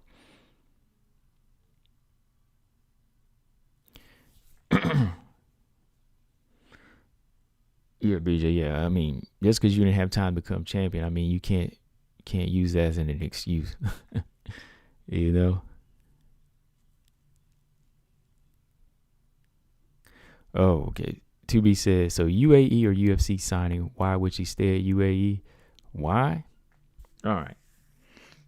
Same reason why I say, I'm gonna put it this way, two B's. The same reason why Liana Jojua got cut. Same reason why Nadia Kasim got cut. That's why you'd want to stay there. You'd want to stay for the experience, okay? Stop thinking in money. And I'm not talking about you. I'm talking about the fighter. Stop thinking in just opportunity and exposure. You know, just being seen as a star. Let's talk experience. That's why you'd want to stay. Okay? I'm just saying.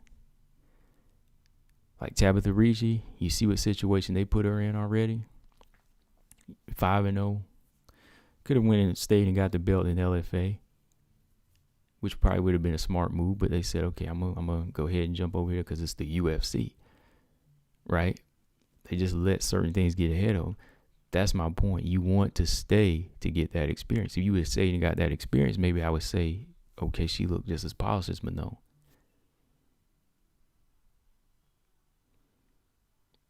And see, that's your problem, BJ. You Liana Jojua got that call, and you see what happened to her. So you gonna push that fighter that you want to think of feelings instead of factual. And now where is she?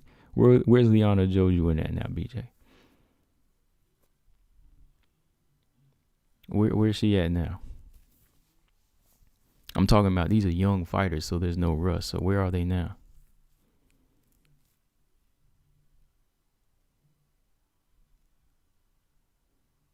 That's all I'm saying.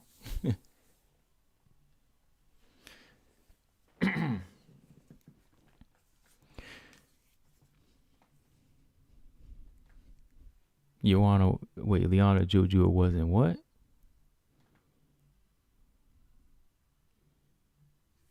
Well, yes, she was, right? I thought you said she was. Yes, she was. She was just like Casey ONeill.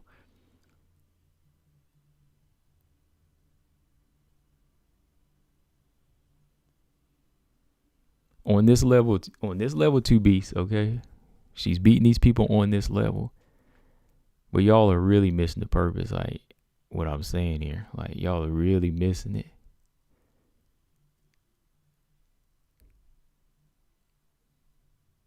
Liana Jojua wasn't undefeated. But she still got signed. Like, she still got signed.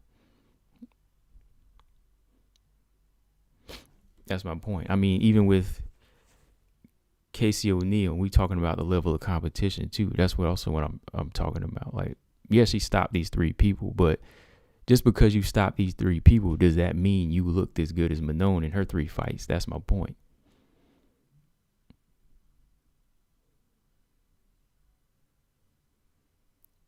Like, yeah, fighter on her level, they can stop the people on that level, but I mean, you can still see some of the holes that we're talking about. I just want you to acknowledge those holes. And BJ, you are not acknowledging them. You better start acknowledging them. Same ones I mentioned about Jojua. Same ones I mentioned about Jillian or Montana. I'm just saying.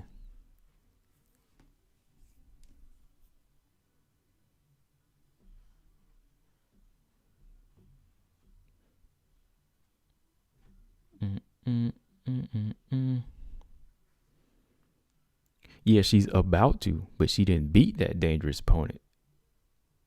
And I'd say they're not. I'd say they're about neck and neck. I and Modafferi about neck and neck right now. I and Modafferi are about neck and neck. There's so many names tonight. So Jessica I and Roxanne Modafferi about neck and neck right now. One's about out the door, that's having some issues as far as concussive issues now. And then you have Jessica I, who could be facing the same thing, but I won't say it's a more dangerous opponent. Now you're trying to build her up a little bit too much. No, come on now. You got to say they're both about the same.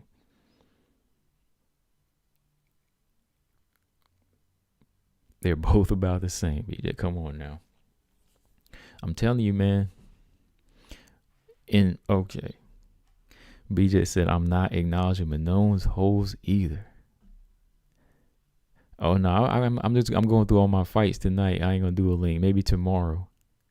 But you are talking about I never acknowledged Manone's holes. If I've never acknowledged, you must not listen to my videos.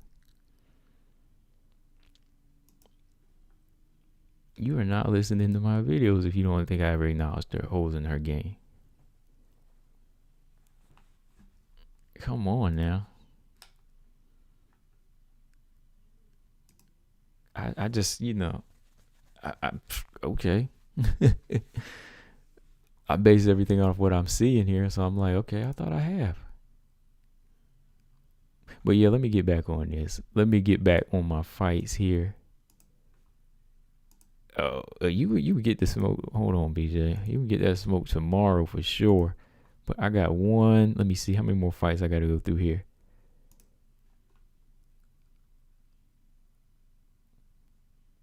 Now, y'all, you BJ, Myra Buena Silva. Okay, Bluebird. See, I'm going to tell you right now. See, Bluebird said, what are some of Manone's holes? One of her holes is leaving her chin out. Sometimes I think her chin can kind of be straight up, and then she can kind of step back. And I'd say another hole is not keeping her elbows tucked sometimes. That's like 2 right there. And I'd say some groundwork. I think she's definitely got enough skills like Marina Rodriguez, that type of survival on the ground, but she also can like reverse positions. But I'd still say that her jiu-jitsu is something that she needs to improve on. Like I've never said she was like the greatest grappler, but she has enough of the fundamentals, even with her clinch work. But I'd say some parts of her defense, leaving her chin out and her body open and stepping straight back, and just some, certain parts of her grappling, So yeah, I'm not afraid to admit holes. I'm not going to say that person, like, some people talk about Casey ONeill is unstoppable, But I will tell you, if a fighter does look better technically or a little bit more polished, I will admit that. Like when I say, Montana looks, a little bit more polished than Macy Barber, I can admit that. They're about on the same level, right?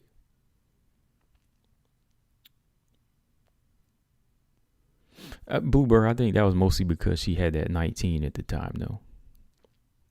Like, she pushed a lot of her punches in that fight, so I'm kind of giving her credit. Like, I could tear some things down in that. Like, she pushed a lot of punches. She was throwing her body into it. Usually she throws a good straight punch, but she would throw her body into it and she'd be wide open for a counter. I thought maybe that was just the lack of, I just thought maybe she was out of it because she was thick.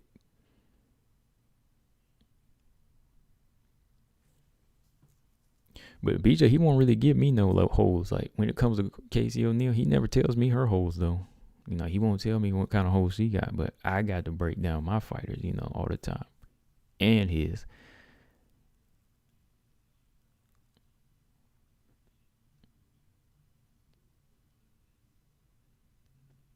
But yeah, I'm really looking forward to these fights though, man, for sure. Yeah, because we gotta have some questions answered here,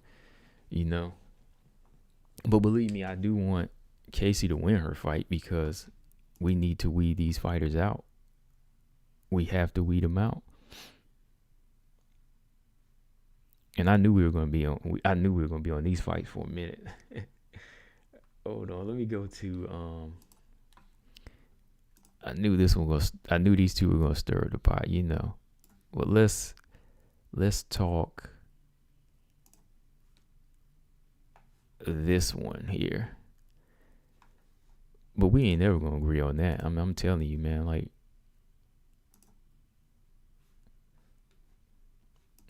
you know, you just can't accept that Manone looks better in certain ways as a fighter and probably will get to the top 10 first right now. I mean, you know, I know when you like a fighter, you have to support him. You know, when you really like a fighter, you really have to support him. All right, hold on. Let's jump to this next fight. Hold on. I should have did this one next because, yeah. We're going to use the one right here. We're going to use the... Well, I'll go ahead and throw this up here. Yeah. Since I made it. You know, slowing it down. But like I said, we were discussing these fights tonight. That's why I said I knew these two right here. I'm going to put them side by side. I know I'm going to get it going tonight with these. Oh, man. Here we go.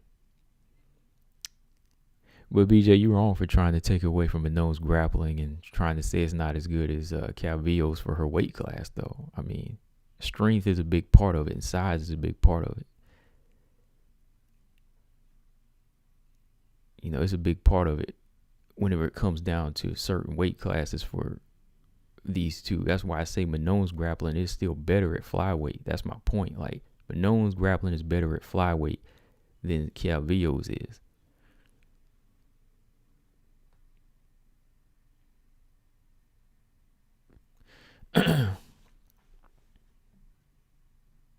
Here we go. JoJo and Grasso. To be said, is that a main event? No, it's not a main event. I don't think it's worthy of being a main event in my opinion either. See, I'm a fan of JoJo, but I'm gonna tell you straight up, no, that's not a main event worthy fight. March 26th, JoJo Wood versus Grasso. Oh snap! If you Google it, my video comes up. All right, cool. My video comes up. That's right. JoJo versus Grasso. All right. I could pull a fanboy and just say JoJo gonna go in there and smoke Grasso, but you know, I'm gonna be real. You know, JoJo's on the downside right now.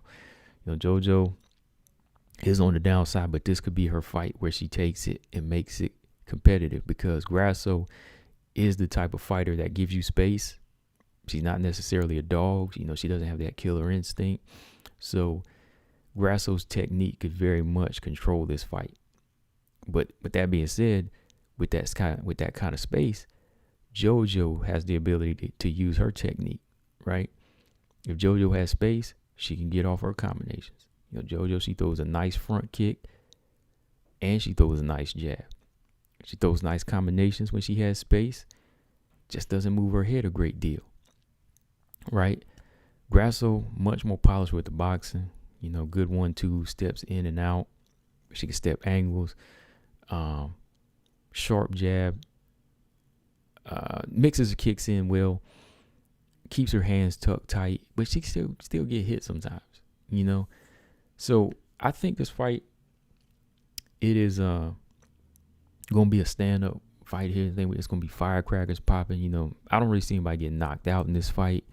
But I see, you know, pot shots. Neither one of these fights really pack a lot of great shots. You know, neither one of them really pack a lot of power. So it's gonna be like firecrackers. You know, basically gonna get popped up. JoJo might wind up getting bloodied again because you know she doesn't move her head a great deal. So you're gonna see some good back and forth action in these 3 rounds. Okay. Because y'all know JoJo basic Muay Thai has been working on the ground game a little bit. Alexa Grasso been getting stronger on the ground, the way she be able to take Macy Barber down and handle her. So Muay Thai versus boxer, that's a good matchup. That's a good matchup for March 26th. Who else is on that card? did I mention? Let me see. JoJo Grasso, Sarah McMahon, and Carol Rose was on that card. Was there some other flyweight fights on this one? No, that has Waterson, Ebos. Okay, yeah. No. All right. So, oh man, like I said, I'm torn between this one with the space in this fight. JoJo has a chance, but I think that Grasso is just sharper right now. Grasso needs this win to get into that top 10 again, too. If Grasso gets there, she might be fighting Caitlin Chikagan if they re-sign her. Get that title eliminator.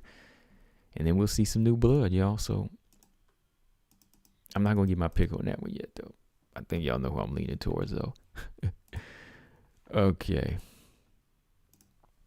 I don't even want to talk about Lauren Murphy versus Miesha Tate. That ain't even, official yet, is it?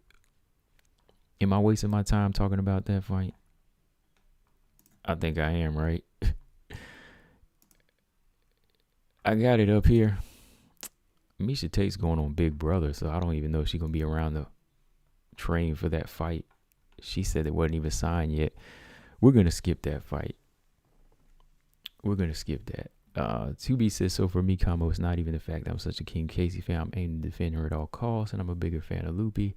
I just don't feel like Casey deserves the skill of dismissal she's getting.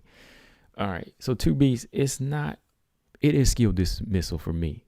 Okay, I'm not bashing. So you should be glad I am doing a skill dismissal because I'm gonna give you honest answers. Like if you go to a gym, when I go to a gym, the trainers are gonna dismiss certain skills, and that's what you want. You want an honest answer. You don't want somebody to say, "Oh, Casey ONeill is dumb. She sucks. Oh, she ain't good." You want somebody to say, "Okay, this person ain't as skilled as that person. Separate them." Because this person's jab and this person's takedown defense ain't good yet. It's not on a level yet for this person. So I will dismiss the skill. I will. Will I give her credit where credit is due? Yes. But I'm not going to put her level of skill on the same as what I see in this person. Because if I do that, look, I train people and I teach, so I see this kind of situation every day. Like, this person might be working hard, but if they're still lacking in some departments, I got to be honest. So I am going to give her skill dismissal. I mean, I'm not going to bash her and I'm not going to be hard on her, but I'm going to be real on what I see. It's got nothing to do with strikers, BJ. All right. But if I'm a fan and you ask me what's up with this fighter here, I'm going to tell you. Like, same with my fighters. I want you to be honest about my fighters. What do you see that I don't see? Right? But BJ, he'll break it down and say, oh, he see this about Manon all day long. But when it comes to Casey, he a little bit softer there. But I'm going to be real on both of them. So my tone for Manon, I'm being real with her because that's what I see in her. That's all it is. Like, yeah, I ain't going to dismiss certain skills because she's on this level, but it's not ready for certain things. What I see in Manon could take her somewhere. Just like if you're hearing a singer, somebody can work hard, love songs and love songwriting and singing all day, but they can't carry a note. Other person it might not even take much effort, just blow a couple of notes, and they got it like that. This person might have more work ethic, yeah, but this person over here, they got what it takes to get there. And that's how you base it off of.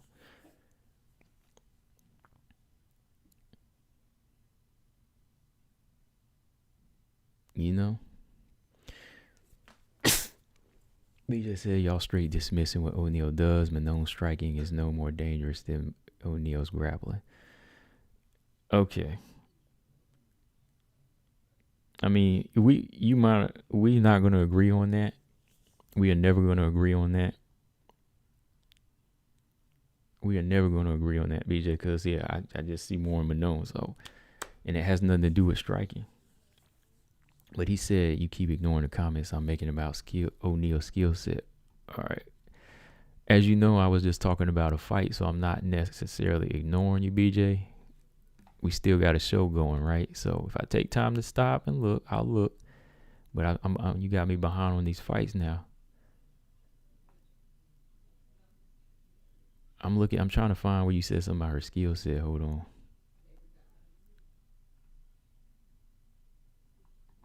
B just said name a UFC fight where Manon has had where she has shown depth to her grappling.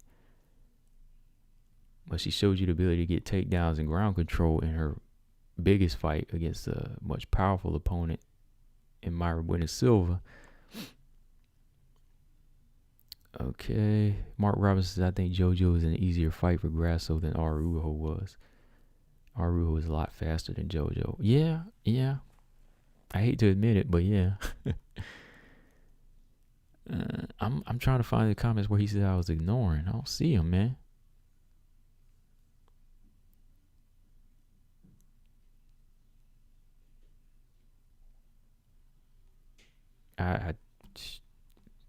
Y'all going too fast. Ulysses said Manon's striking is better than ONeill's grappling. I think so.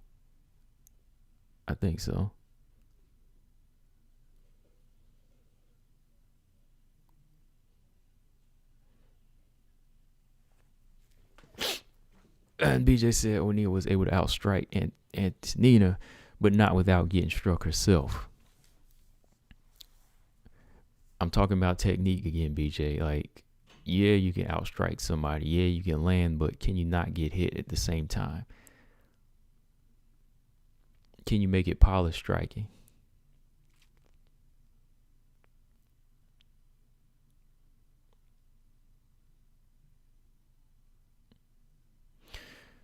You can say, yeah, she has a karate background and boxing background.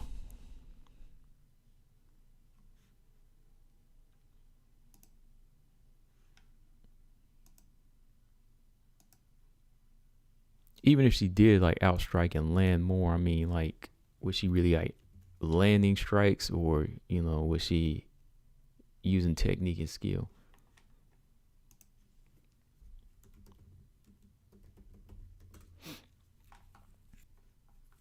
But yeah, I think I point out Manon's holds more than y'all do. I mean, what you point out Casey's. Should I talk about this fight though? Hold on, let me pull this junk back up here. Back to the discussion here. No, I ain't gonna talk about Miesha Tate versus Lauren Murphy because, like I said, I don't think it's fully on. It's not fully signed. Cause let me see. Do they have it? Do they have it official? Hold on.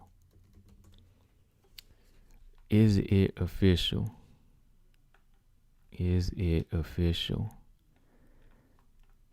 If it's official, I'll go in just a little bit. Oh yeah, May 14th. Okay, they got it written down. All right, let's talk about it. I ain't going nowhere tonight. I'm chilling. It's cold out. It was snowing yesterday. And there we go. I got all the time tonight. May 14th. Let me should take Lauren Murphy. I'll talk a little bit about it here. All right. So, Miesha Tate and Lauren Murphy. First of all, I'll just say this fight is not really going to lead to. It shouldn't lead to a title shot for Miesha Tate, and it should just be a startup fight for her in this division because like I said, she's number 10 at bantamweight, and it's a fight where I think that it's still winnable for Lauren Murphy. Because going into this fight, we don't know how Miesha Tate's going to look at this weight. I think Lauren still has some of the good,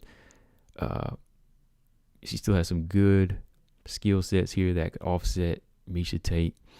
But it's another blood fight. It's definitely going to be another bloody fight. Somebody's leaving here with a few cuts, or both of them, If Miesha Tate looks decent at the weight, maybe her wrestling will be a big factor here. But Lauren does know how to use her size and avoid getting taken down. Shevchenko was like the only one I think really had that strength. Well, her and Sarge, that they knew how to use well against a big fighter like Lauren. But fighters like Roxy, they couldn't really have success on getting her down. So if Miesha has that strength coming down in weight, cutting that weight off, getting in there, then yeah, her wrestling could be a big factor here. But then Lauren Murphy's boxing could come into play.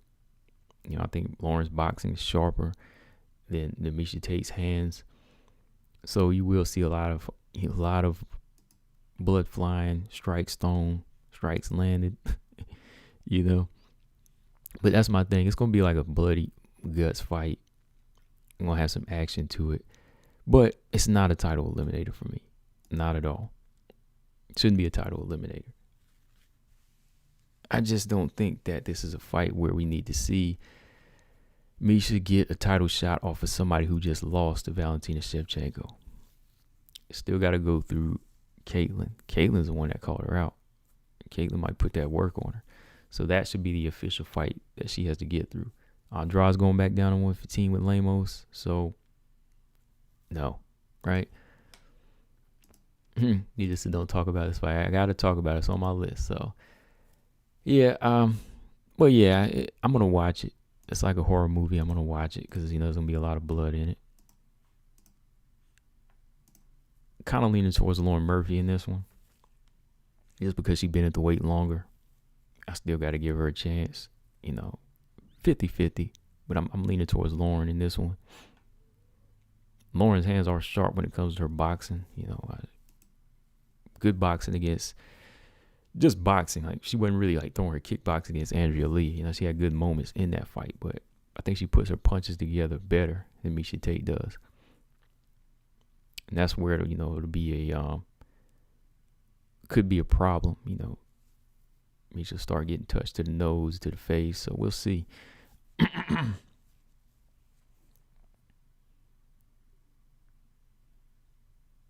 Yeah, she doing a reality show coming up. I mean, is it before May? If it's before May, then I don't know, man. She gonna be ready to fight, Lauren. Lucky it wasn't Andrade, though, man. All right, so what else? Oh, yeah, we got to go to the last fight now.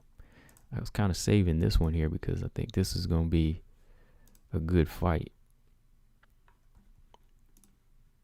It's the higher ranked fight that could lead to a title shot for somebody. All right, let's talk this one real quick. I'm getting a little hungry, though. Hold on. While that's pulling up, let me see. Comments. Sajama said Miesha is doing a reality show. Not even serious. Mark said who's the biggest flyweight frame. Actual walk around weight. Fight night weight. Murphy has to be in that mix. I'd say, yeah, Lauren Murphy. I say Lauren Murphy. Caitlyn, she long frame. During her downtime, she can get a little thick. But I think Lauren Murphy, Manon, Jessica I. You know, Jessica I has trouble making the weight sometimes. So I say I. Just a new addition. Jasmine, Jazzy Vicious, she's kind of big. I mean, as far as, you know, in the new addition, she is big. She came in over 136. You know? So yeah, they're probably the bigger ones in the division. Okay. Last fight. Andrea Lee and Viviane Araujo. This is going to be a good fight. May 14th. This is going to be a good fight. This is the same night as... Wait a minute now. Yeah, this is the same night as Lauren and Miesha Tate. This is going to be a good one here, man. Tough call in this one. I am leaning... Well, I'm not even going to tell I'm leaning towards yet, but I think it's just a good one here because Andrea Lee, you know, she's got the momentum right now. Hold on. V. Kendra said Jazzy was under 130 on fight day. No, on fight night, she came in at 136. She made the weight, but she came in at 136 on fight night. That's what I'm saying. She made the weight, but she came in at like 136. Somebody sent me the weight. I mean, look at her size. She was not under 130 that night. Look how big Jasmine is.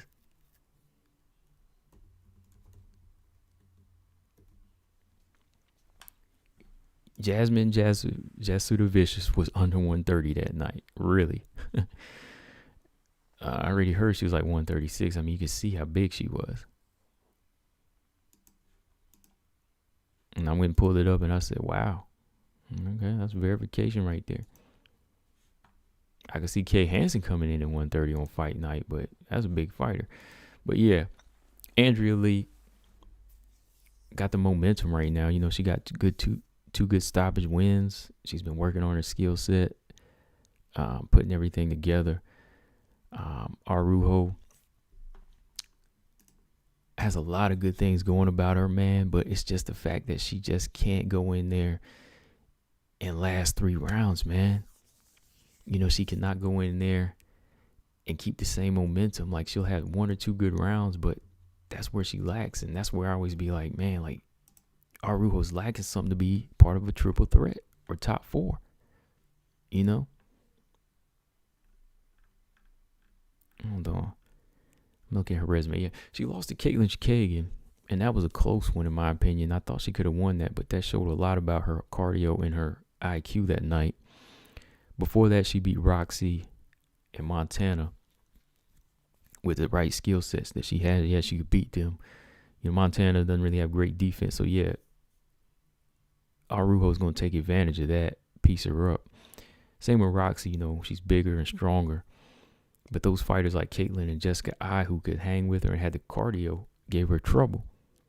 So that's where it kind of comes into play. Like, if Andrea Lee has just enough cardio and just enough of a variety, throws, you know, head and body shots here, Araujo might have trouble. But I don't know, man. I'm kind of leaning towards Araujo just because of that speed and her ability to start fast. Sometimes that might be an issue. Like, if she could go in there and land good body shots, Andrea Lee's got to open the body shots. It could be interesting. Let's see. Araujo's 5'4", 68-inch reach. Andrea Lee is 5'6", 69-inch reach. So if Andrea Lee can use her reach in this fight and her jab and her side kicks, she could make this thing interesting. I know if she builds a lead too, if she gets Araujo to the ground in like the third, she could take it because, you know, her jiu-jitsu is good. You know, her jiu-jitsu's solid. Her judo's good. It'll be interesting, man. Araujo's really going to have to find a nice pace here, man. You know, I think that Araujo has got to be economical, if that makes sense. Got to be economical in this fight where you can land your effective shots and get out of the way of Andrea Lee. Effective enough to make Andrea Lee respect you.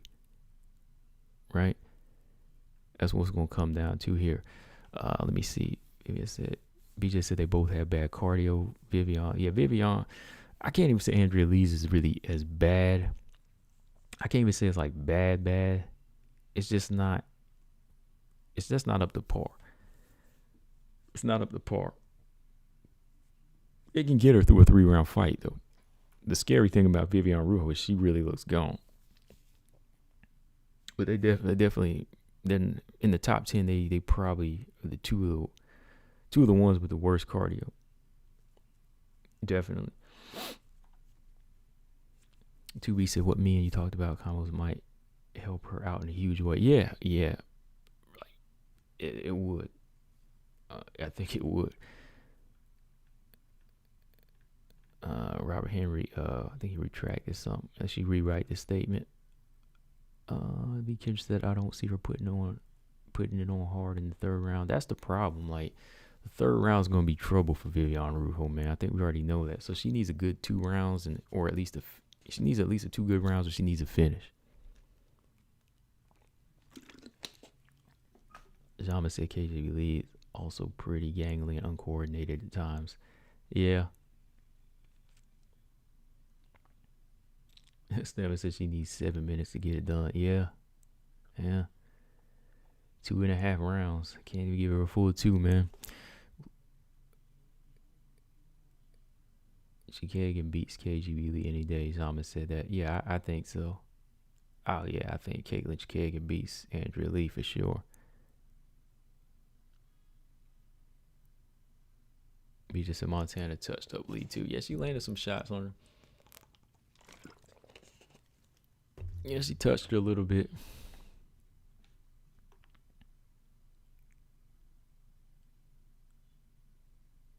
If they re-sign Caitlin, that's crazy though. That's why I just don't get like very UFC and like fans of the game can be hypocritical. Like when a fighter is winning now and they don't get re-signed, nobody wants to back them up. Like now it's like, okay, like you can't beat the champion, so let's not re-sign you. But Caitlin's over here winning and making weight, so it's like, ain't that what everybody wants? I mean, her style is not crowd pleasing, but why would you not re-sign her? They're checking all the boxes off. That's my point. Like Caitlin's winning, so winning and she's not on drugs and she's not off weight. Why would you not want to keep somebody like that? I don't know. People just don't make sense sometimes. Like whether you like a person or not, like I have to give them credit for being consistent. You know? People quick to tell you who to be cut. Like when they lose and all, cut them. But when somebody's winning, it's like, let them go. Oh man, re-sign the person. Like if Chikagin was losing, I would say, yeah, she's got to go. Or if she had tested positive or was missing weight, I'd say, yeah, she got to go. But she's checking off boxes, man. Winning. Never quits. Always on weight. Never popped. Sounds like a fighter that wants to continue fighting to me.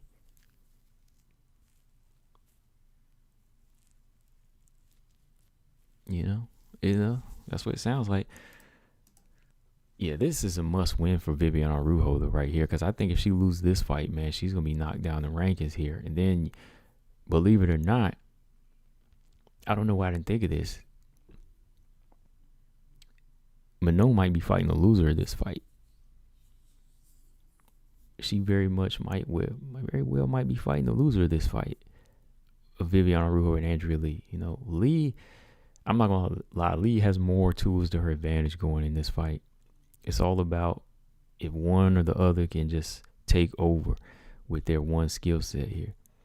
You know, can Viviane keep up the speed and awkwardness and angles? Andrea Lee's defense isn't the best. Like, she can be hit. You know, Calvillo did open her nose up. Calvillo did okay in the pocket at times. So I'm thinking if Araujo chooses to stay in the pocket, it might be interesting. You got to look at it that way. You got to look at it that way. You know, Araujo has a very good chance to stop Andrea Lee if she puts together shots in the pocket. Because Andrea Lee has that type of heart where she wants to keep trading or doesn't really move her head. And if she can't get Araujo to the ground, Araujo might build up that confidence and keep on scoring and winning the first 2 rounds. Might fade in the 3rd round, but we don't know, man. I don't know. Another 50-50 fight, man. We got a lot of good 50-50 fights out here right now.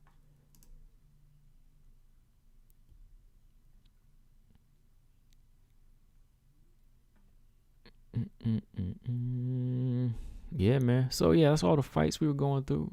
We're going to hear a little longer because we're getting in this big discussion about the fights that we really want to see. You know, Roxy versus Casey, Jessica versus Manon.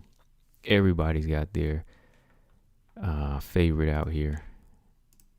I'm just being honest, man. Like, I just want to see Manon go in here and blast them out. Look, I want to see Casey ONeill win. Yeah, let her win, man, because wins, you know, that'll fire up the new blood. Yeah, I'm not saying I don't want her to win, but I just know that she might lack certain things in this Roxy fight. V. Kendra said, I think Viviane has more skills, more power, better punches, way better on the ground. I don't know if she's better on the ground. I don't think she has more skills. I think she just has a better stand-up game, more power. Because you got to remember, Andrea Lee does have some good tools about her. You know, good jiu-jitsu, good judo, good Good clinch fighting at times. Decent kickboxing. Vivian Araujo has good boxing and kickboxing. All right, clinch game. Good takedown defense. I don't really see her go to the ground enough. It's like she's kind of worried about the cardio, you know. Yeah, I don't know. Mark Robinson, I forget, just got beat Araujo. Yeah, she did. Yep. Yeah, she won that fight. I had to give it to her. I was pissed off. I picked Araujo to win that fight. I was like, damn, man, come on. When she lost that fight, I said, there's something about her, man. I don't know. I was like, I know she might not last. The Caitlyn fight was a wake-up call for her, for sure, because that fight woke her up to say, this is what you need to work on. She had maybe a little bit of muscle. Getting it down.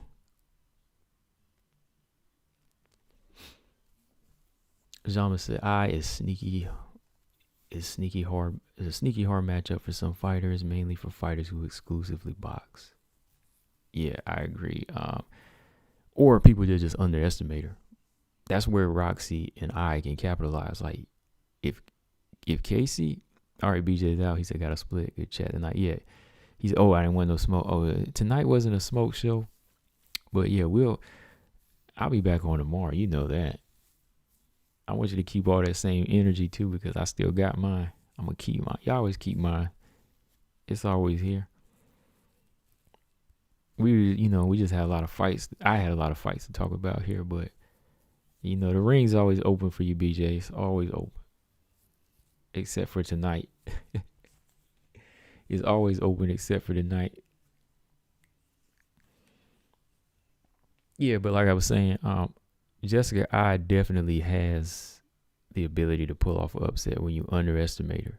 Same with Jessica I. Same with Roxanne Modafferi. When you underestimate her, that's what happens. That's what happens, man.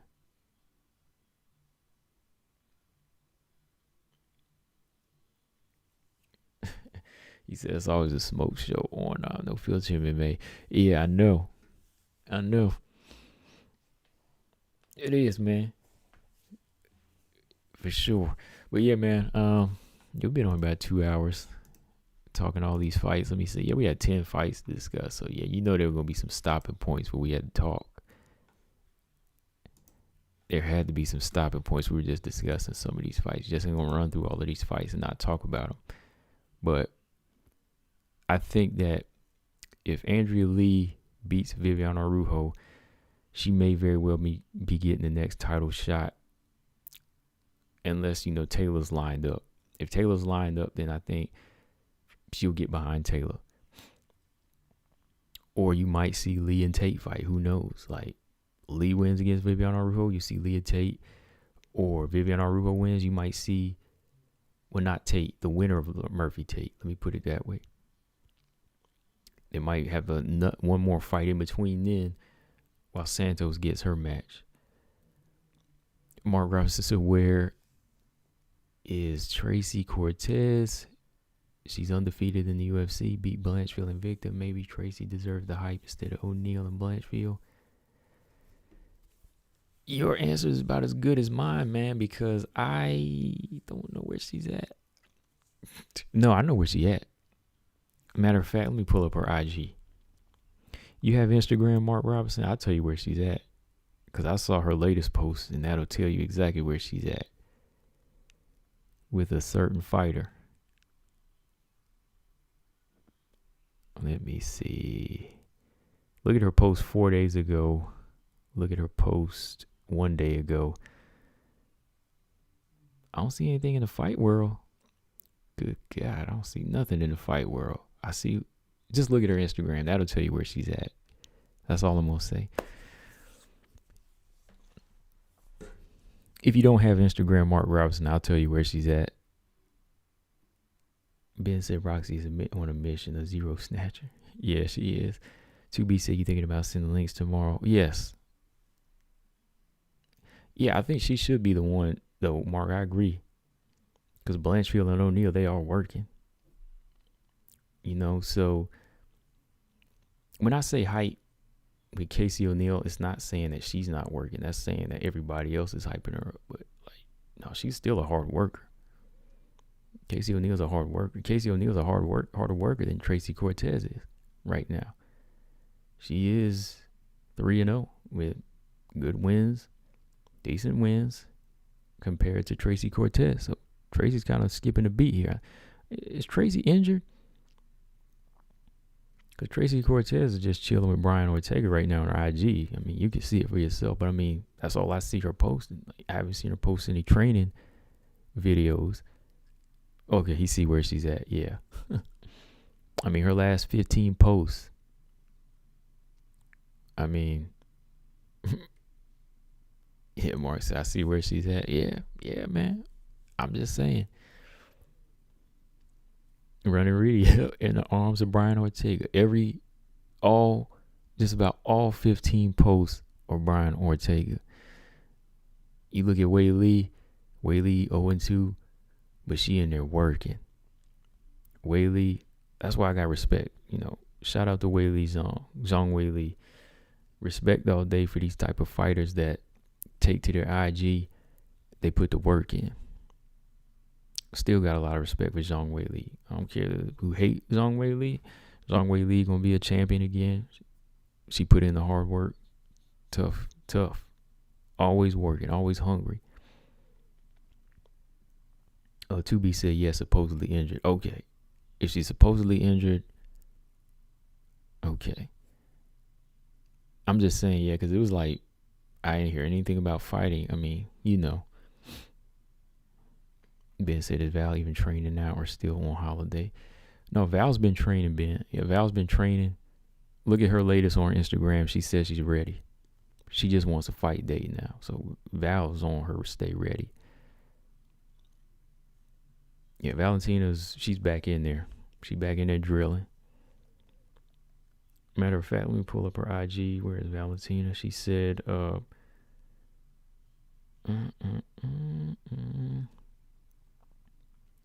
this was a week ago. She said, ready for the next. Yeah. Valentina already posted up a week ago, said she's ready for the next. So yeah, she's ready. Training. Let me see. 2 days ago, she posted her back in her gym in Russia.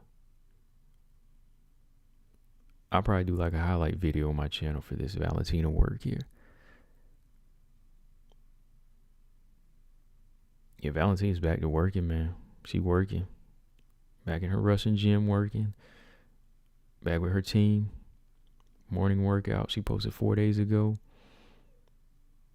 But that post when I saw, she said UFC, ready for the next. Yeah, she's ready, man.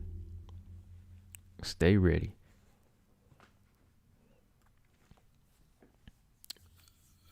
V. Kendra said Weili is such a hard worker. Yeah, she is. Her too, man. She working. She'll be champ again. She working. Working hard. Yeah, she Ariana Reed. She's not a hype job. You know, she's not a hype train either. No. If you touch the gold and you still in that area, I don't like her. I'm speaking of her, like fighter like her with that type of work ethic, you're not a hype job. V. Kendra said Val should really go up to 135. I would take it. I mean, I'm take it or leave it. I mean, I'm not really hyped about her going to 135. I want to see who's going to be who's going to be that competition for her. Will there ever be? Mark Robinson, I remember people were saying that Tracy was distracting Ortega going into this fight with Volkanovski. Might be the other way around. No hate, though. I'm happy for him. Yeah. I mean, I'm definitely not hating on them. I'm just saying, like, when they lose, don't ask why. Like, when people say, oh, man, this person didn't look this good, don't ask me. Don't ask me why. You know why. Right? You know why. Jama said UFC is booked until June. She won't fight until June at best. Really? Is UFC two is 272 and 273 already fully booked? Like the Brazilian shows, the one on May 14th, is it fully booked though? The one that's in is it Rio de Janeiro? The Misha Tate Lauren Murphy fight in there? No, the Lemos and Andrade fight is in Brazil, right? One of these cards, I thought they were talking about putting her on. Are they booked though? Because I think she would probably, as far as co-main events, that is, because I say Val's next fight would probably be no less than a co-main event. So there's got to be a co-main event open on 273 for 2, 3, or 4, or one of the Brazilian ones. I mean, I didn't think they were all booked. I think she could still get in there.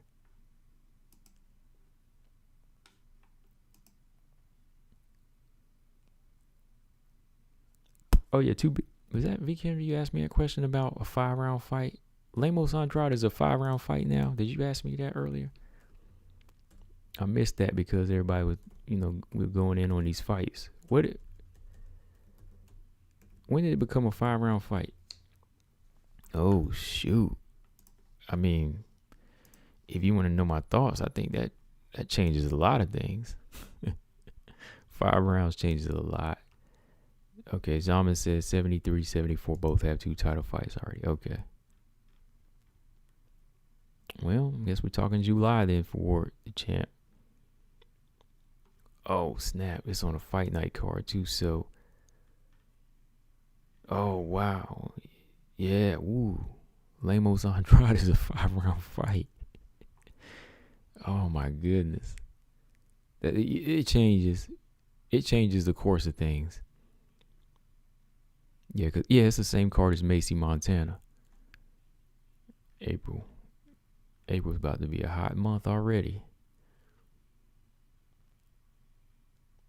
And Macy Montana's on that card too. Oh yeah, so we got some good fights on that card.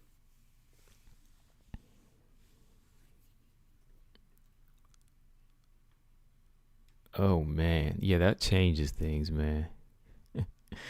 That definitely changes the texture of the fight because Andrade knows she has time to work, and Andrade is a beast, cardio wise. She's fast, athletic.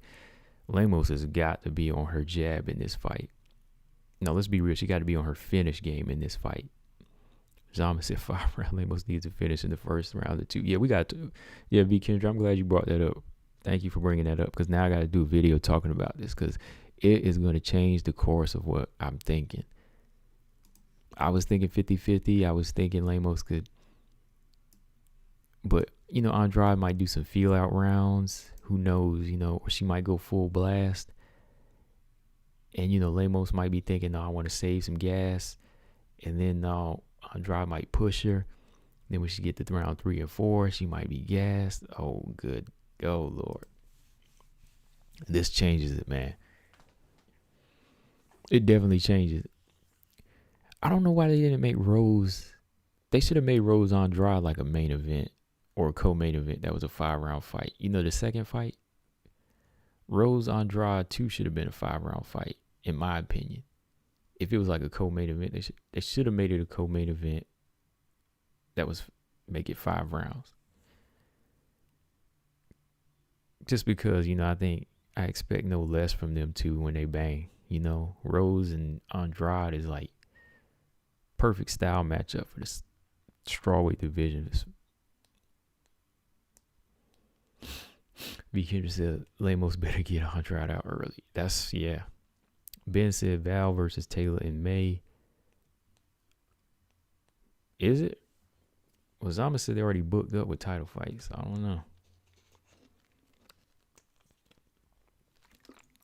Yeah, V. Kendra said it must be for the title shot after Esparza or Rodriguez. Better be after Rodriguez. Better be after Rodriguez. Because even if Lemos beats Andrade, I don't think she's ready for that title shot.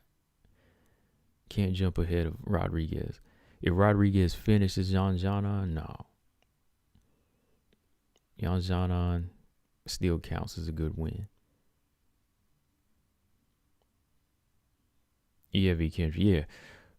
Anytime you got a striker or a boxer, they're gonna want that big ring. She gonna want that big ring. You want that phone booth. Visha said originally had as a co-main event 249, but Rose rescheduled. That was Rose. That was smart on her part, cause she know if that was a co-main event that night, that thing would have been a 5-round fight. I see. If she would have did that co-main event, they would have made that 5-round fight. Yeah. And she got 3-round big cage fight. That's how it worked out for her. But this Lemos Andrade, I mean, they're both all about finishes anyway. So do you think it will really be a big deal? Like, they're both going to go in with intensity anyway. So, well, when it comes down to it, I think it's going to make Lemos have to really find more gears. I think Lemos is going to be the one that have to find gears here, because Andrade can go on for days. She's dangerous for 3, 4, 5 rounds. She was dangerous all the way to the end of the Luana fight. I know that was years ago, but if anything, Andrade has gotten bigger and stronger. More polished too. Oh man, yeah. 5 rounds. I can't believe that now. Well, got me thinking a little bit different now, but we'll see. I mean, that's good shine for the strawweight division, and I mean WMMA period. I mean, let's get some more main events on these things. All right, so I'm about done though. I'm about to check out. I'll be back on tomorrow night. That's about all we got for tonight. We've been on about 2.5 hours. A lot of fights to talk about. So good discussion. I think we got it all out for sure. For now. We didn't want that smoke from, oh boy, talking about Casey ONeill and comparing her to Manone. Oh boy. Close that out. Okay. So yeah. Let's see. We'll do tomorrow about the same time, hopefully. Because I feel like Andrade starts slow. Usually, only lately she's getting first round finishes. Robot Chicken said I might take Andrade if it's 5 rounds. Yeah. Yeah, now that you have that extra time to work, might favor her a little bit more, right? Yeah. Thomas and Rose always picky. But yeah, man, time to roll out. Ain't no fights tonight. I mean, what is it? The Bellator card? Is that all we had? The Bellator card? I think there was some Cage Fury fights. Is anybody watching that Bellator card? I wasn't looking at it. Hold on.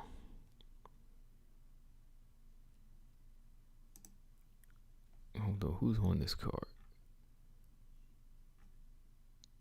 Oh, they didn't have no women fighting on this card this time. Ryan Bader, the Ryan Bader card.